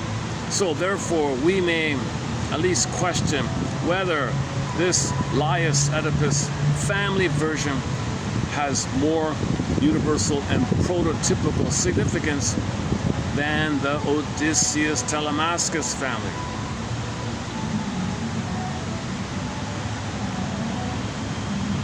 The human brain is able to interconnect countless experiences, fantasies, and dreams. Thus, humans can increase their security, acquire their freedom of self-direction, obtain some control over the future and influence, though the ability to function symbolically and to manipulate worlds and internal images depends on relationships.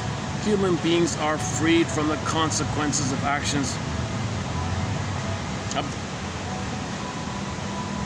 in order to learn.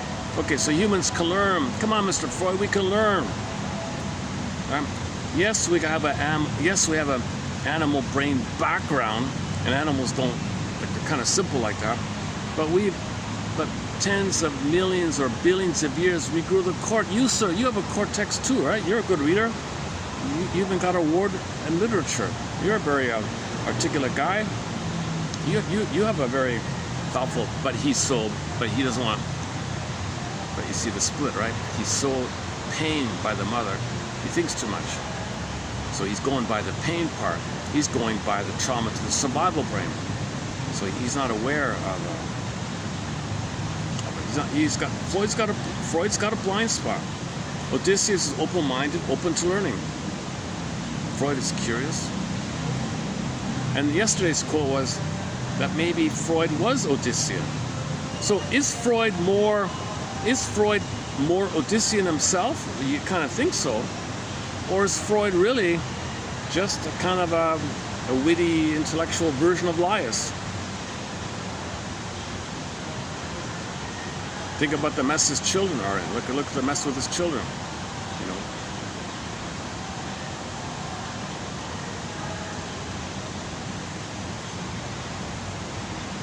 I mean, the daughter was terrified of men, right? So what the mother did to him, he did to his daughter, Miss Anna, right? So she, oh my God. So she lived with a lady for 50 years in her wealthy house or something. And those two ladies spent their lives trying to focus on children, meaning standing for themselves. So they were trying to stand themselves by seeing if they can help children. So they were quote-unquote child psychologists. I doubt it, but.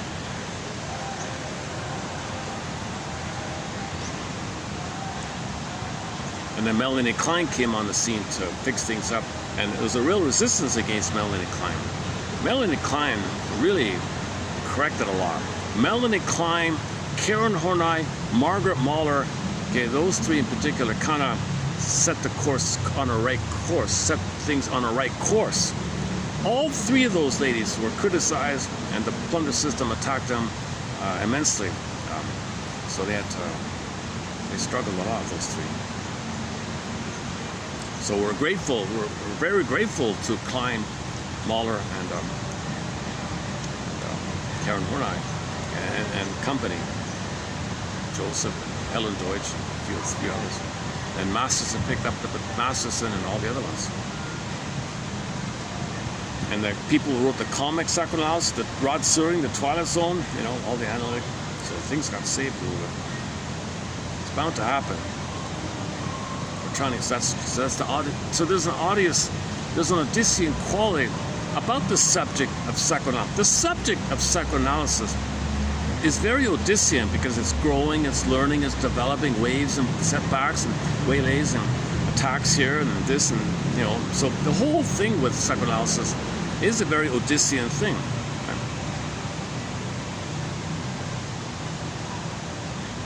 If you deny it and go back to the rigid, strict, perverted Freud interpretation, you're swallowed up in the...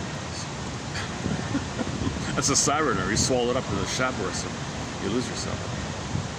Stay on the course, keep learning. All right, next one here. If the son identifies with his father because he is afraid of his father. Okay, now he's got a very harsh inner critic in himself, which he can put onto the kids. Yeah. So identification is aggressive. So frenzy, ironically, Freud's buddy, frenzy, the guy who holds Freud used frenzy as his drink. Okay? The person who helped Freud was this frenzy guy. He came up with the phrase, he's the one that held their hand on the boat trip. They couldn't go alone, those two. So frenzy has the phrase identification with the aggressor. So Freud identified with the aggressor, the mother.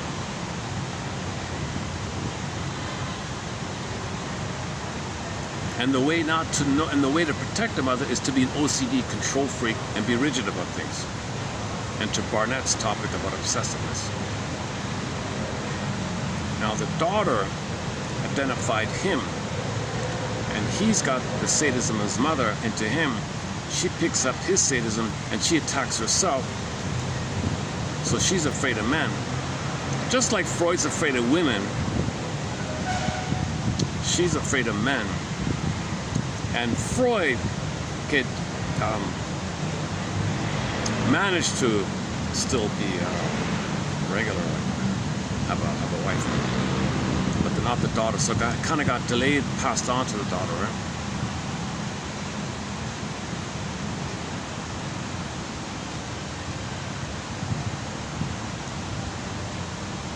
But the way Freud wrote about that puppet mentioned earlier, makes me wonder about this. Because if you have very intense emotional reactions. You're talking about yourself. Right? So Freud might have projected his personal problems onto this guy and had an extremely irrational, wild rant about this guy. So either A, it's projection on his part, his blind spot, talk about himself, or B, he's part of the plunder system to distract you. Okay, if blame him, don't blame the puppets behind him, focus on him, focus on the puppet. Let's get all emotional about the puppet, focus on the puppet, and everybody's blaming the puppet, and the puppet's there to be scapegoated. Okay, and that way you leave alone your mother, or you leave alone the handlers. So just like in the real world, you don't talk about the house or the other ones like that. Okay, the people way at the top, you don't even know their names. The 300 families or whatever they are. Okay, we don't never name them. We don't even know their name. It's the same thing. You want to protect them, right? So just like Freud protects his mother, blame someone else. So there's this constant either-or blaming going on. This is the Oedipal issue. Okay, splitting, protective identification, scapegoating. Okay, protecting the one that hurt you because you are her, and that's your connection, your pain, disperse your pain on someone else, tension. And this machination, this Oedipus thing, is the plundering mode. So as long as we go by the Oedipus story too much, then that kind of fits in with the plundering mode. If we can get our attitude more out of that, either by the Orestia one, separate from the mother, or by the Odyssean one, just be curious and learn, okay, then you're healing, right? But if you insist, then even like make it too rigid with the Oedipus thing and think it's fixed, okay, then you're fixing the plunder system. You don't want to fix them. You want to heal from the plunder system. So Koad and the other ones are saying, get out of this thing. Karen Horney was a major one. Karen Horney was they attacked her like crazy. All the wealthy attacked her like that. And she had luckily she had her own kind of personal following, a little group on her end, a little clique on her end.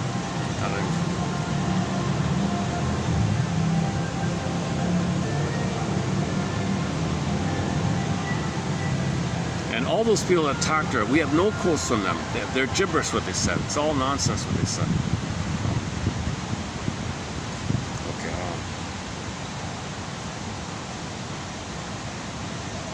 Okay, here's another one. Okay. So here's the LGB. Okay.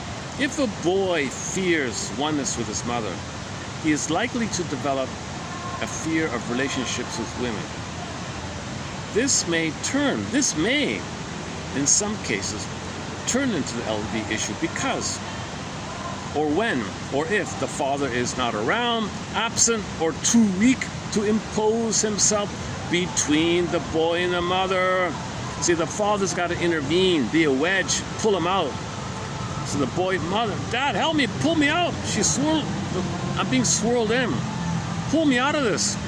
Get me out of this. Father, leave me alone. He pushes him, and some fathers push him in. Yeah, go in. I don't care. I don't want you to go. Be gobbled up. That may lead to the over-identification. So he becomes the mother too much. And as the mother, he thinks like the mother's doing what the mother wants.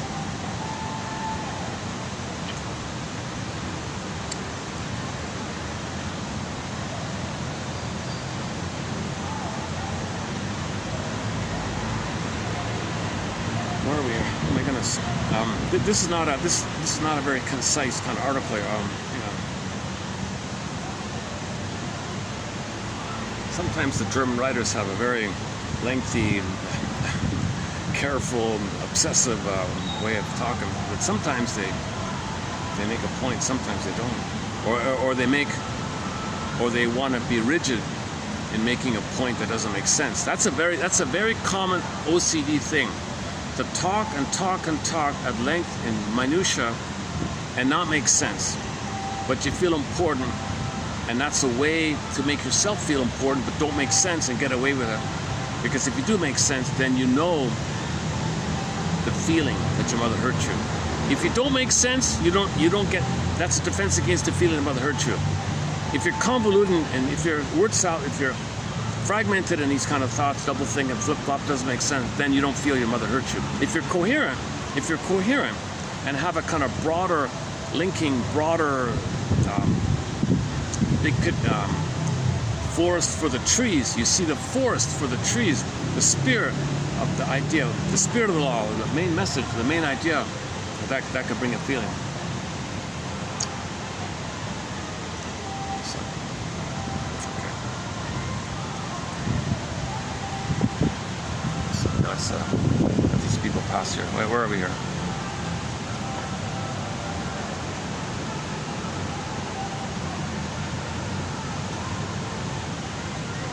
Okay, once again, yeah, with Laius and Oedipus, there's more of an either or, you and me attitude. But with the Odyssean, it's more of a both and, me and you attitude. All right.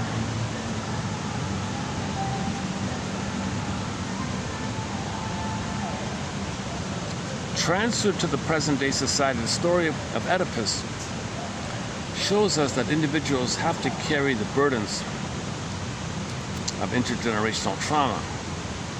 When the problems are recognized, we have a chance to process them, and we will not be overpowered by them. Telemachus' story points to a solution where the father does not need to fear his son. It is possible to transfer these ideas into the psychoanalytic community.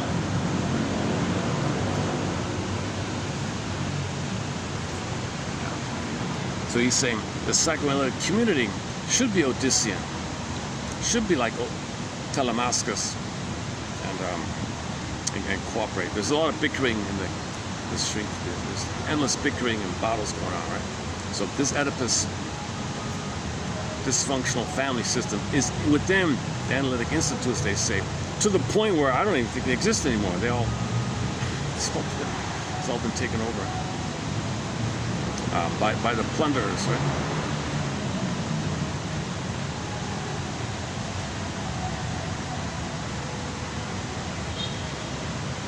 And based on what Freud said,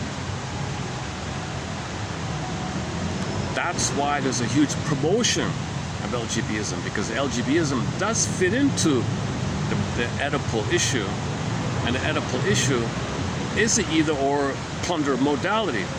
So the plunder modality of plundering the planet is an Oedipal thing. So Freud's right on that sense. So he's definitely right about that. But Klein said, no, identify either or. Projective identification. Okay. So scapegoating. Okay. Identify both and. Okay. This is Odyssean idea. So the Mali, her black and white, both and. He wasn't turned into a pig. So when Odysseus consumed the black and white, the metaphor meant he could hold the two, the black and white. So that's into both sides. So he wasn't. So he sees two sides of the situation. That's the human way of thinking. The other guys, they click either or. They were morphed in their greed state. They were morphed into pigs on Circe's island, right? And Odysseus can accept new information. He's holding himself to the mast. He's conscious. He's going to feel and be aware. So the image of self-awareness is the mast idea. Other guys can't be aware, wax in the ears, deny, I don't want to hear, can't hear, wax in the ears.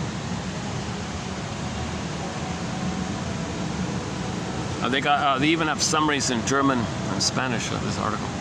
Okay, let's just even, I think I gotta find some better shade here.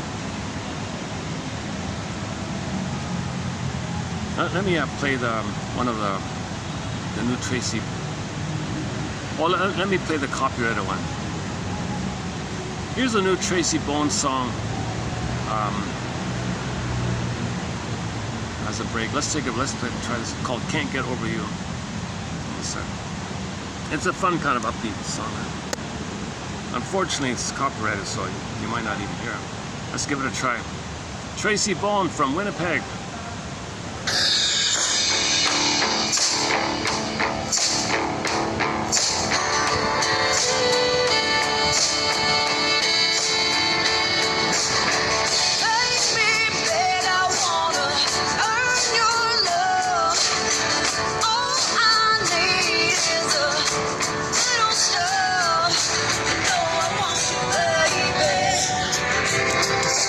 Gonna get you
Okay, now I want to, just before starting this video, while I was waiting, I was skimming around,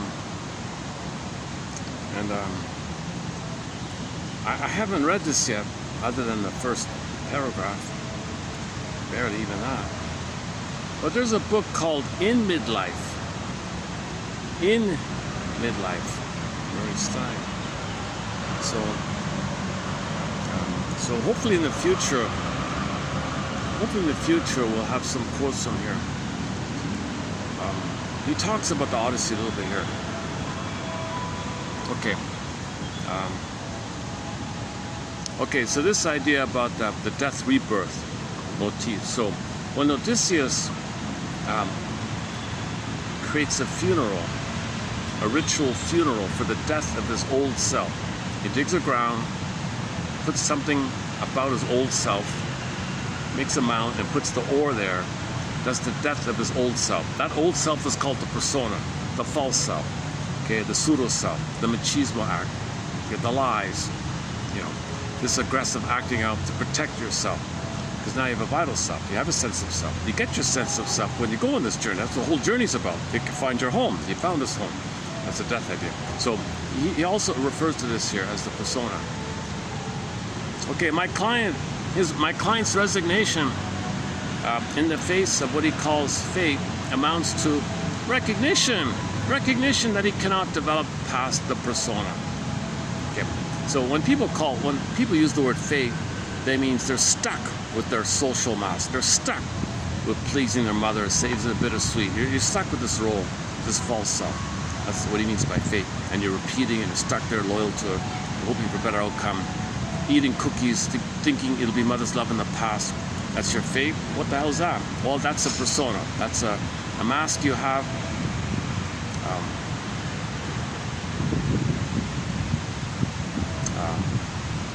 To shield you from the pain of not getting mother's love. So that shield, whatever that form of mask it takes, you still look for mother's love through the cookies and all that. Okay, he is trapped in a role. So Odysseus has that role of being a very good pillager. So Odysseus was famous for being a very good cunning pillager, right? That's his role. He's proud of it. That's what the Cyclops did. He was giving his long resume. Let me tell you about all the places I plundered. Yeah, listen to my story, Cyclops. I plundered there, I plundered. Make a statue for me. And it's ironic because we do have statues for pillagers and plunderers, right?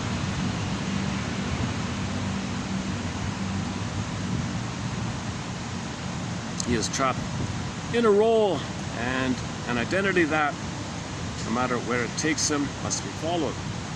So, what is lost? So what is lost through the quote-unquote death of this mask is his vanity, let's say. This is called vanity. When this vanity is gone, there's a crumbling of this vanity structure, let's call it. And the energy that once poured through this pattern of behavior is no longer scattered. All right, if we stay for a moment with the concept of life force, psychic energy, we recognize that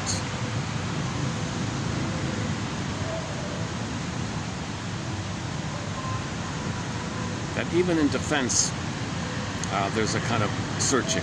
Okay, so when you have the false self, they're still searching. You're searching for your defensive needs, or if you have your soul, you're searching to express and be generative and be creative.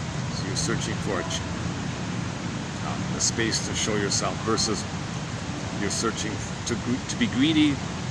So your life force can be to express yourself, or your life force can be to be gobbled, put it that way.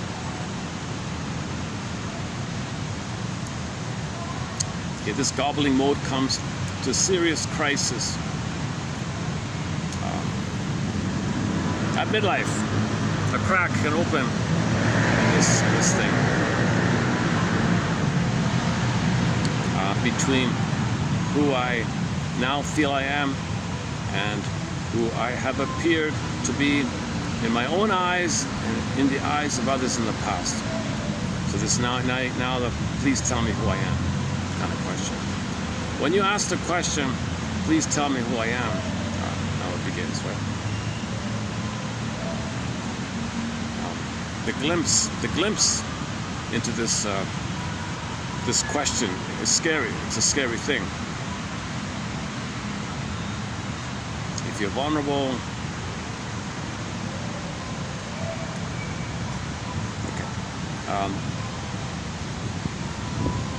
this moment of conscious realization is critical for the purpose of separating from a former persona identification. Without the full absorption of it, the ego's natural defenses will snap the persona back into place and do their best to restore identification with it, even though it may now appear a little false and worn, but still, for all its cracks, intact and affording more security than being exposed without it. Okay, so you're clinging to your false way. My favorite midlife moment is from one of my favorite midlife moments is from the TV show Harry's Law. There's a guy in there who had a midlife moment. He was a narcissistic, charming, he was like an Odysseus kind of guy, charming, funny, clever guy. He's a skillful, cunning lawyer kind of guy, right? He had a moment. His tricks were, there was a crack in his games. Some of his tricks didn't work. He paused and said, I wonder what's worse, to realize you're no longer who you are, or that you still are what you've always been. There's that little gap there, that little crack, right? So he's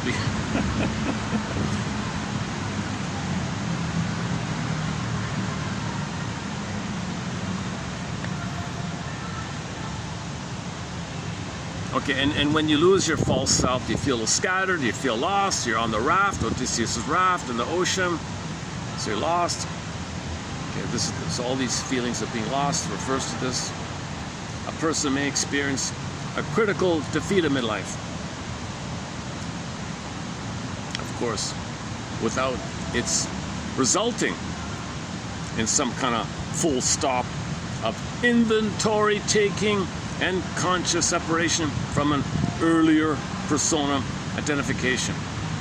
Okay, so some people have a major event in midlife, divorce, career breakup, loss of this happened, oh my God.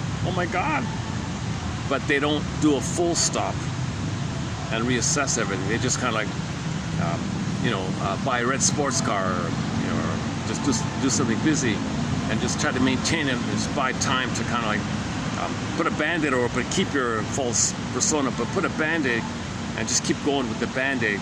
Then you got to put 2 band-aids, then 3 band-aids, then a whole tourniquet, and you're living with this band-aid upon a band-aid thing. You never really you never did any kind of full stop to cleanse it out, air it out, and create your new self, right? Find your new self. So it's this transition is terrifying, right?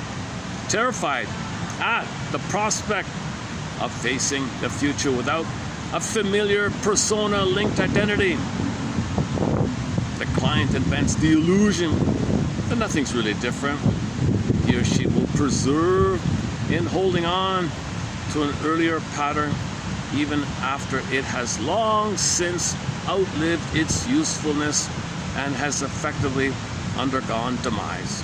Yeah. So plundering the planet for a quick buck again and again and again, it's not going to be useful anymore.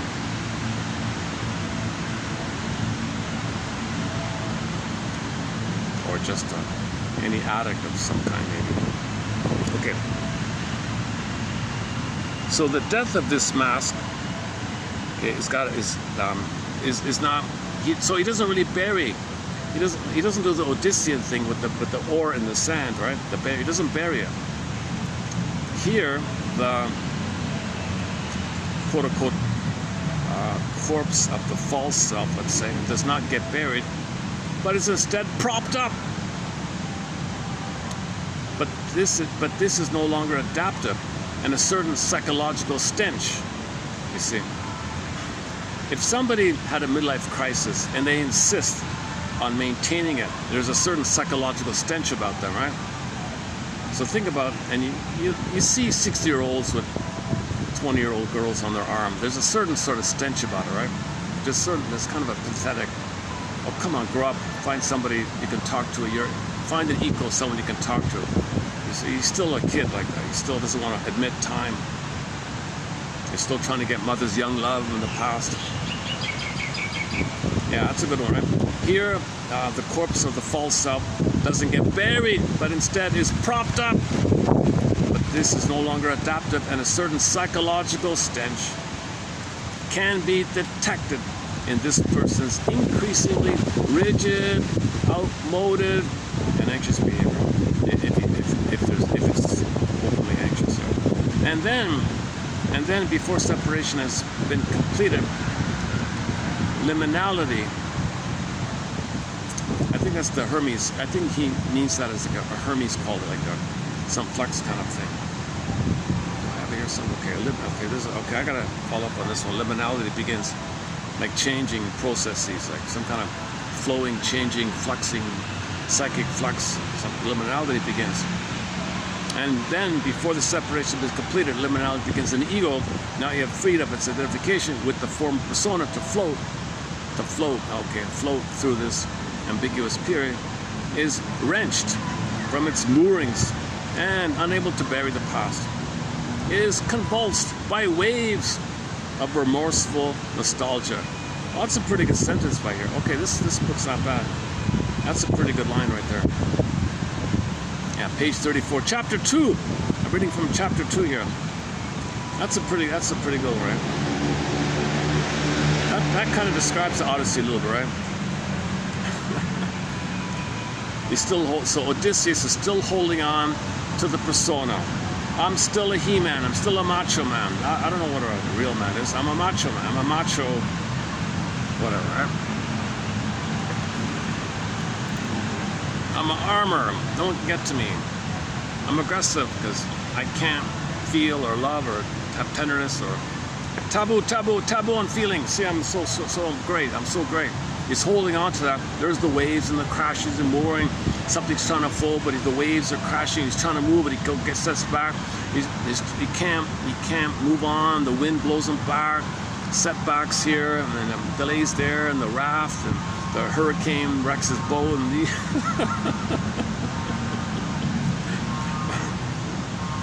again, here the corpse of his false self doesn't get buried, but is instead propped up. But this is no longer adaptive, and a certain psychological, quote, stench can be detected in this person's increasingly rigid, outmoded, and anxious behavior. And then, before separation has been completed, something is trying to heal him. The liminality thing, something's trying to move to heal him. But he hasn't separated. And the ego, or his consciousness, not yet freed from its identification with the former persona to quote-unquote float through this ambiguous period, is wrenched from its moorings and, unable to bury the past, is compulsed by waves of remorseful nostalgia. Remorseful nostalgia. So that could be the calypsos and the lotus lands and all that. Who has not known a man who's climbed to the top? Oh, hang on. I have to close this at the 2. I have limited storage here. Battery's holding. Let me plug this in before I forget. I have to plug in the battery. Hold on a second.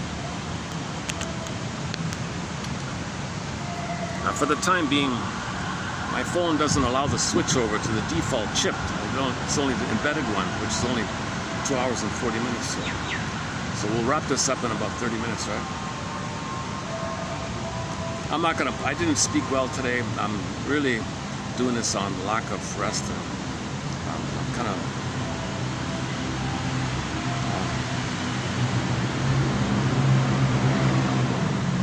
I feel a little badly because I would like to present this exciting material in a fresh way. I had one video where I was excited. I was really enthusiastic because I just watched, I rewatched finally the Odyssey, the Armand Asante one, I kind of felt excited to talk about it. I was in a coffee shop, and people, it's just so much commotion and people, traffic, and I got interrupted 20 times. All this, things got wrecked. I got through it and all that, but I lost my train of thought so many times, so that was wrecked. And then the other videos on this topic, I've been a little tired, like today. So I'm kind of in a bit of a slump, coinciding with an important topic here. So I want to get through the quicksand that I'm in here. I'm in the muck here for the time being, but I want to get through the muck and present this material more clearly. So I'm sort of still wading through the, another one. It's right in front of me here. There's an awkward thing where people just sit right. Why don't they sit somewhere else? Okay, luckily there's more options with the shade here. Give me another minute to move it here.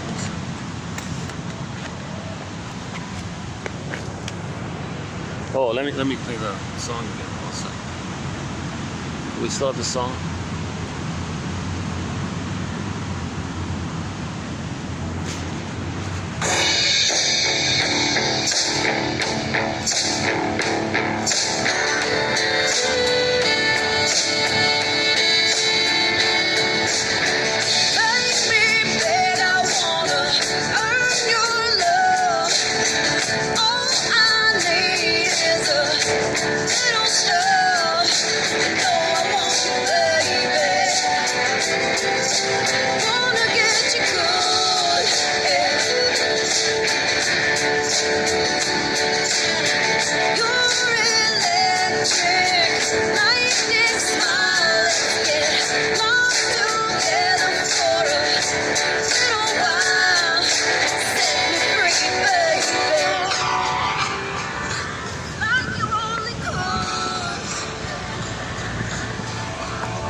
Back to the book here. Still recording? Still recording? Are we still recording? Okay. Sometimes when I move, I accidentally turn off the thing. Yeah, let's see. Yeah, let's see if the phone will read out that bit. Hold on a second. Let's see.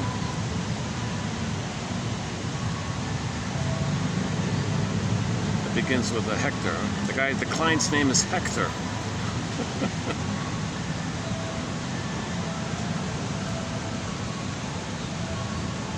Hector's resignation in the face of what he calls fate amounts to recognition that he cannot develop past the persona.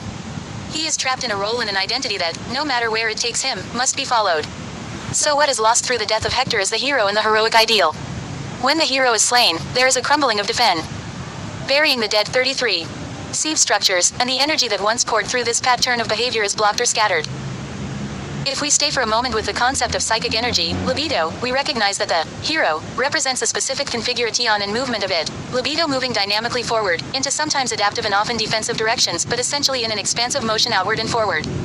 Even in defense, the hero is expansionistic and offensive, taking the initiative, catching the enemy by surprise, overwhelming him with superior force and aggressive strategy. The heroic pattern is the progression of libido, to use the technical Jungian terms, in a phallic, expansionistic modality, taking charge and winning glory. This mode of functioning comes to serious crisis through the experience of a clear-cut defeat, especially if the defeat is large enough and occurs at a critical moment in life, such as the midlife point. Then a crack can open in the identity between the ego and this persona, between who I now feel I am, and who I have appeared to be in my own eyes and in the eyes of others in the past. The glimpse into this discrepancy can be terrifying. When that former identity and the dreams it was based upon get deflated and lost, there is a sudden realization of the ego's vulnerability and of the shadow personality, as well as of the limits on life's ascendance and on its expansive movements forward. When Hector is killed, limitation is experienced as absolute, as a door firmly closed forever, and death and defeat are taken as the final words on life. This moment of conscious realization is critical for the purpose of separating from a former persona identification. Without the full absorption of it, the ego's natural defenses will snap the persona back into place and do their best to restore identification with it, even though it may now appear a little false and worn, but still, for all its cracks, intact and affording more security than being exposed without it. So in order for separation to occur fully, there must be a Chapter 234. Full stop here, as this new psychological situation is absorbed. And in this period libido is scattered and has no discernible direction. It isn't going anywhere, forward or backward. And this stop continues until the dead body of Hector can be recovered and properly buried, i.e., until disidentification from the pattern he represents, the former dominant pattern of libido organization, has been completed. The element of finality must be digested and absorbed, and the attachment to that past structure must be put to rest. A person may experience a critical defeat at midlife, of course, without its resulting in this, full stop, of inventory taking and conscious separation from an earlier persona identification. Terrified at the prospect of facing the future without a familiar personal linked identity, this man or woman invents the illusion that nothing is actually different. So he or she will persevere in holding on to an earlier pattern even after it has long since outlived its usefulness and has effectively undergone demise. Here the corpse does not get buried but is instead propped up. But this is no longer adaptive, and a certain psychological stench can be detected in this person's increasingly rigid, outmoded, and anxious behavior. And then, before separation has been completed, liminality begins, and the ego, not yet freed from its identification with the former persona to float through this ambiguous period, is wrenched from its moorings and, unable to bury the past, is convulsed by waves of remorseful nostalgia. Who has not known a man whose climb to the top was to everyone but himself decisively halted, yet who kept dressing up to go to work and forcing himself to believe this was only a pause in the ascent, as he continued pursuing the same goal, all the while being profoundly uncommitted to it, and struggling manfully against a compulsion to run off with his secretary or his neighbor's wife? Or a woman who refused to stop mothering or playing the ingenue? While vitality has clearly ceased filling the forms of the old patterns, now maladaptive, the ego, burying the dead 35, refuses to face loss and bury the past and therefore cannot enter the state of floating that would lead back and downward into the unformed and unknown depths of the psyche. The problem of an unresolved and incomplete separation from the earlier persona identification is created by a person's natural and wholly understandable desire to deny what has happened and to refuse all terms in dealing with major loss and the changes it portends. This kind of defensive denial of changing conditions, outer and inner, can be overcome only by finding the corpse and facking death in a concrete and unforgettable, irrevocable way. So how can the corpse be found and retrieved when there are so many hindrances and defenses in the way? In the episode from the Iliad that I have been taking as paradigmatic for this phase of the midlife transition, it is Hermes who leads Priam through the night stealthily past the lines of the Greeks into the heart of their camp, where Achilles himself... Yeah, so think about a 70-something-year-old rock star dressing up like a teenager, you know, in a sloppy way or something, disheveled, holes in his jeans, kind of running around, trying to sing like the way he sang when he was, 19 or whatever, and he's 75 or something. There's a certain, quote-unquote, like you said there, right?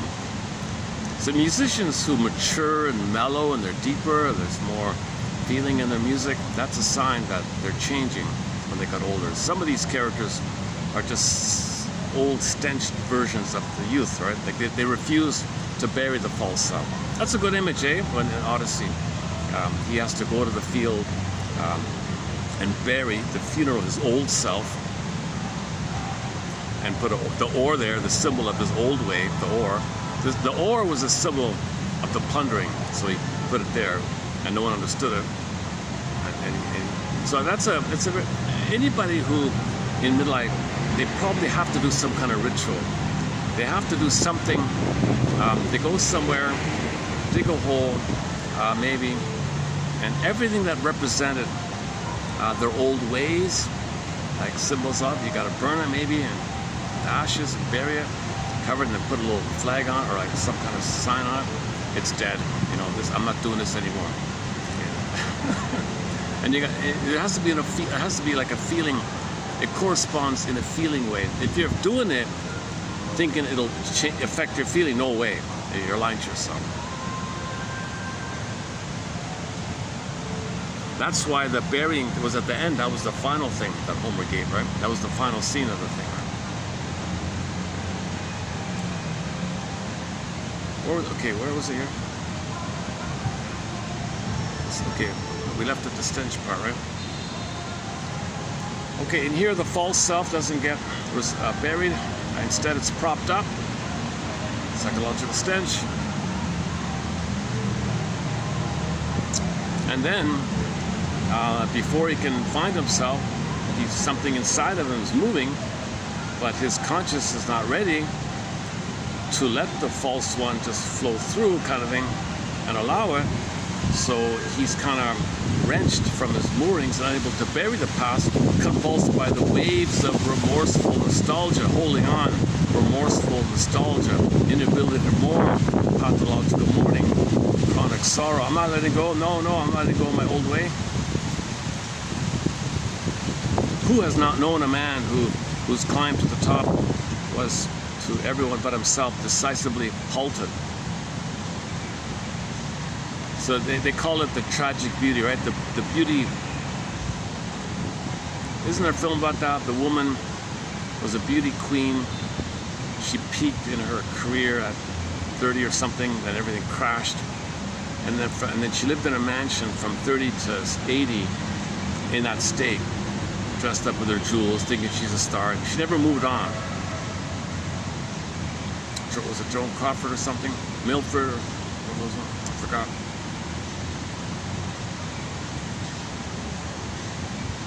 So they called it the tragic beauty. And Coet calls this the tragic man, the tragic beauty. So we're a combination of guilty man, tragic man. This guy said, or one of these people said. Okay, so the guy lost his job, but he pretends he still has it.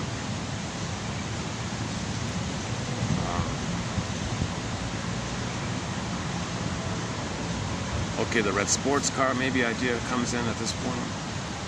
Or a woman who refused to stop mothering. Yeah, so the mother can't let go of her role of being a mother.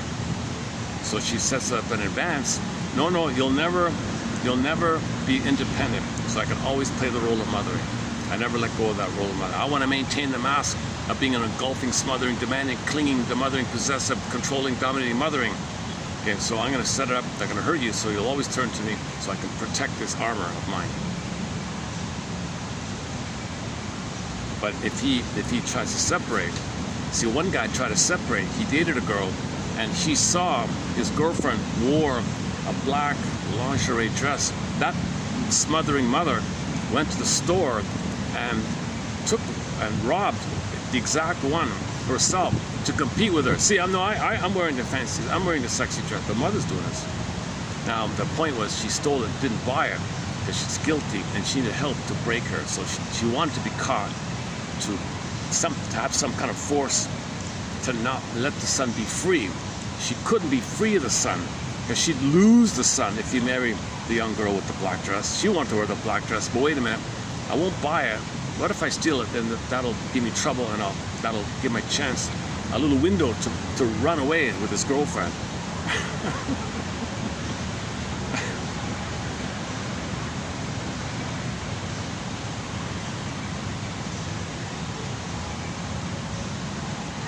Where are we here? Oh, I lost it. Oh, I lost the thing here. Did I lose it? Oh, okay, here we go. The ego refuses to face loss and bury the past, and therefore cannot enter the state of floating that would lead back and downward into the unformed and unknown depths of the psyche. I see. So there's going to be a period of time in midlife where you have no clue of who you really are. You've given up the false self, and you're just letting go in some kind of floating thing, he calls it. So I also haven't quite. I'm also resisting this kind of thing. I'm on the raft clinging myself.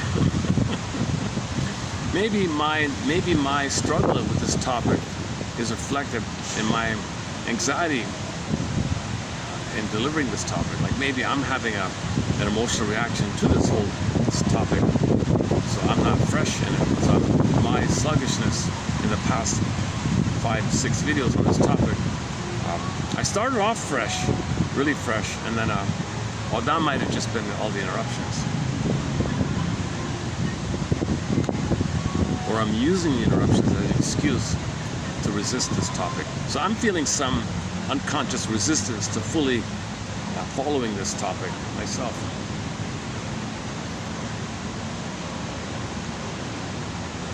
The problem of an unresolved an incomplete separation from the earlier persona identification is created by, okay, if at any point in the next 10 minutes this flow just suddenly cuts out, that'll be the end of the video due to my limited storage. I only have about maybe 15 minutes left in it.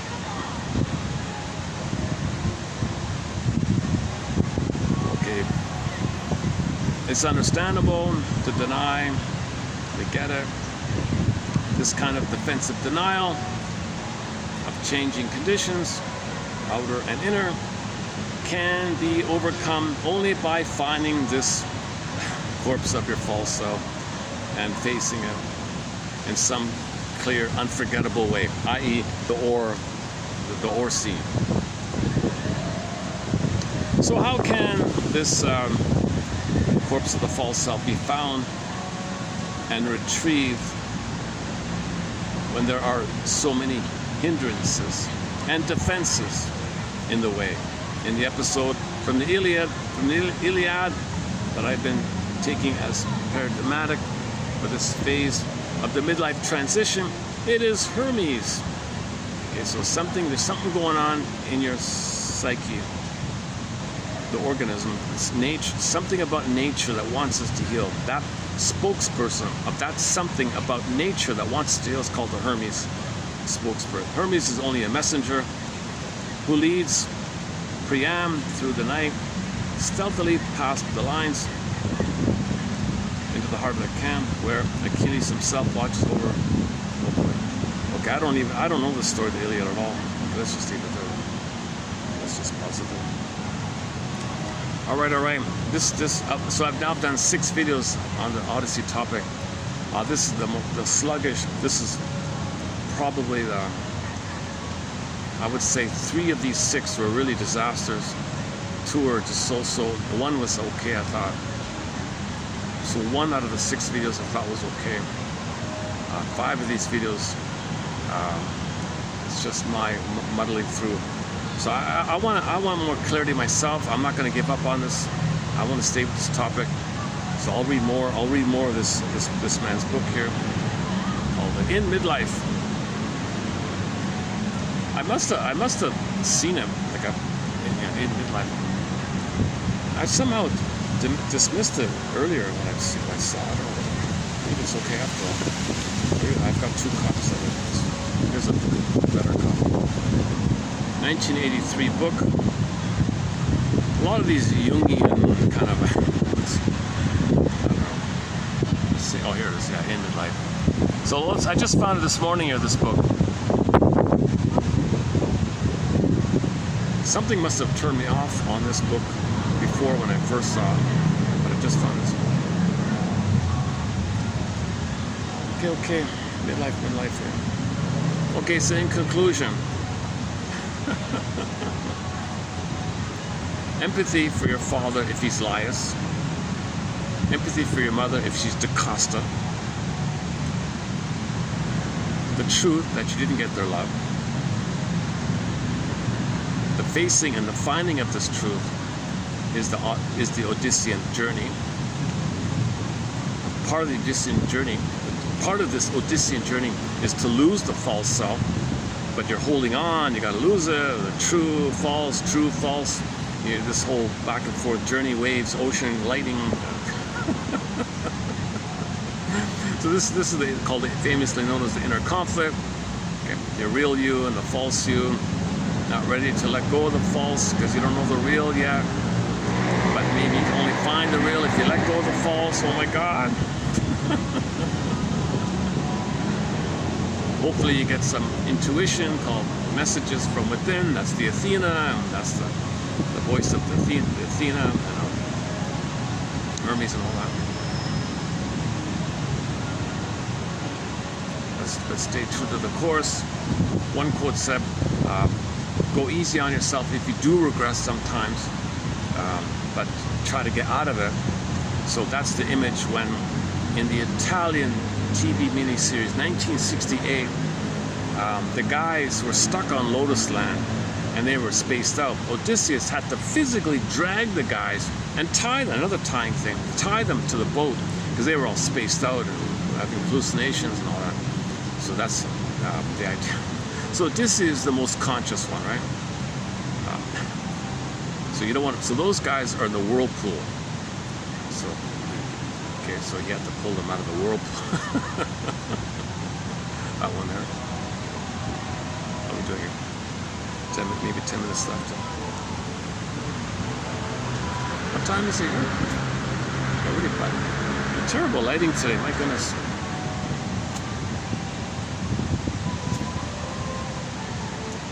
$4:58. Still have an hour of light, eh? Son of a gun. Today's Friday, right?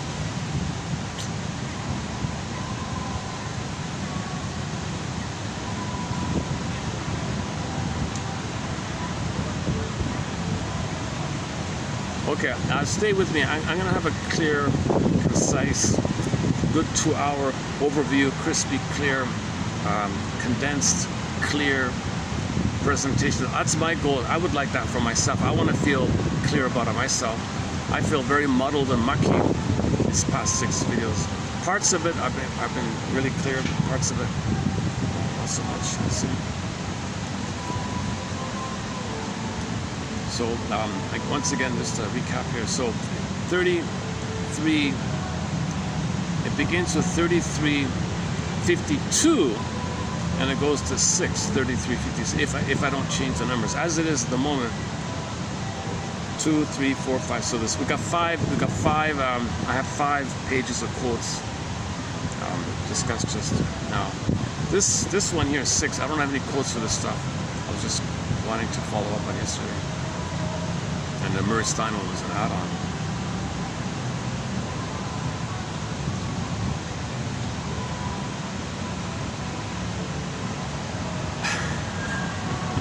How am I going to end this video here today? Oh my goodness. Well, let's play our new song now. Let's play the Tracy Bond song.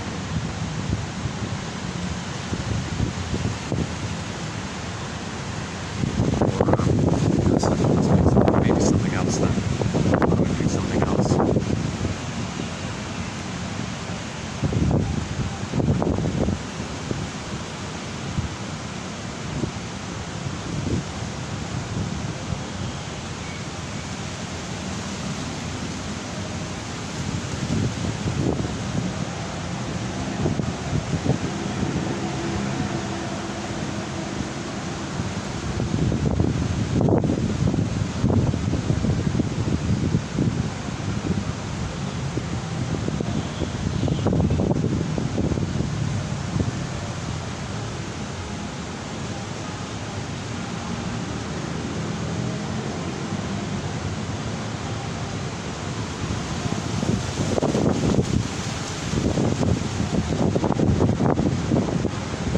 Okay, when this song ends, I'll hit the stop button.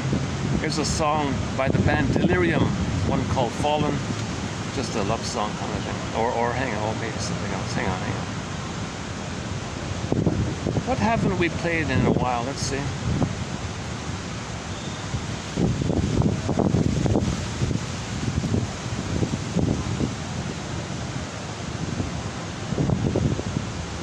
Beatrice Deer. Okay, we haven't played Beatrice Deer in a while. Here's a song by the singer Beatrice Deer.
Okay, so like Homer said 3,000 years ago, and Mr. Stein here in 1983, think about the possibility of eventually, at some point, be open, have the image or be open-minded to the possibility of creating a funeral for your old ways, for your old self. Think about how you might construct a funeral for your old way, like an actual funeral, and what you'd say at the funeral to your old way. And you dig up a hole or whatever, throw the sand or whatever, create some kind of funeral for your old way. And so consider that point. That's the image with Homer, with the oar, you know, in the sand. And the people around didn't know it's an oar. They thought it's just a part of a windmill or part of some kind of agricultural instrument or something. So it's something new. Nobody knows what it is. Maybe some kind of, like, no one knows what it is. So it's kind of dead, so to speak. So can you get to a place where you can create a funeral and quote unquote die your old way, right? If you don't, and you're over 45 or something, or you're 50s, 60s, 70s, you might have this psychological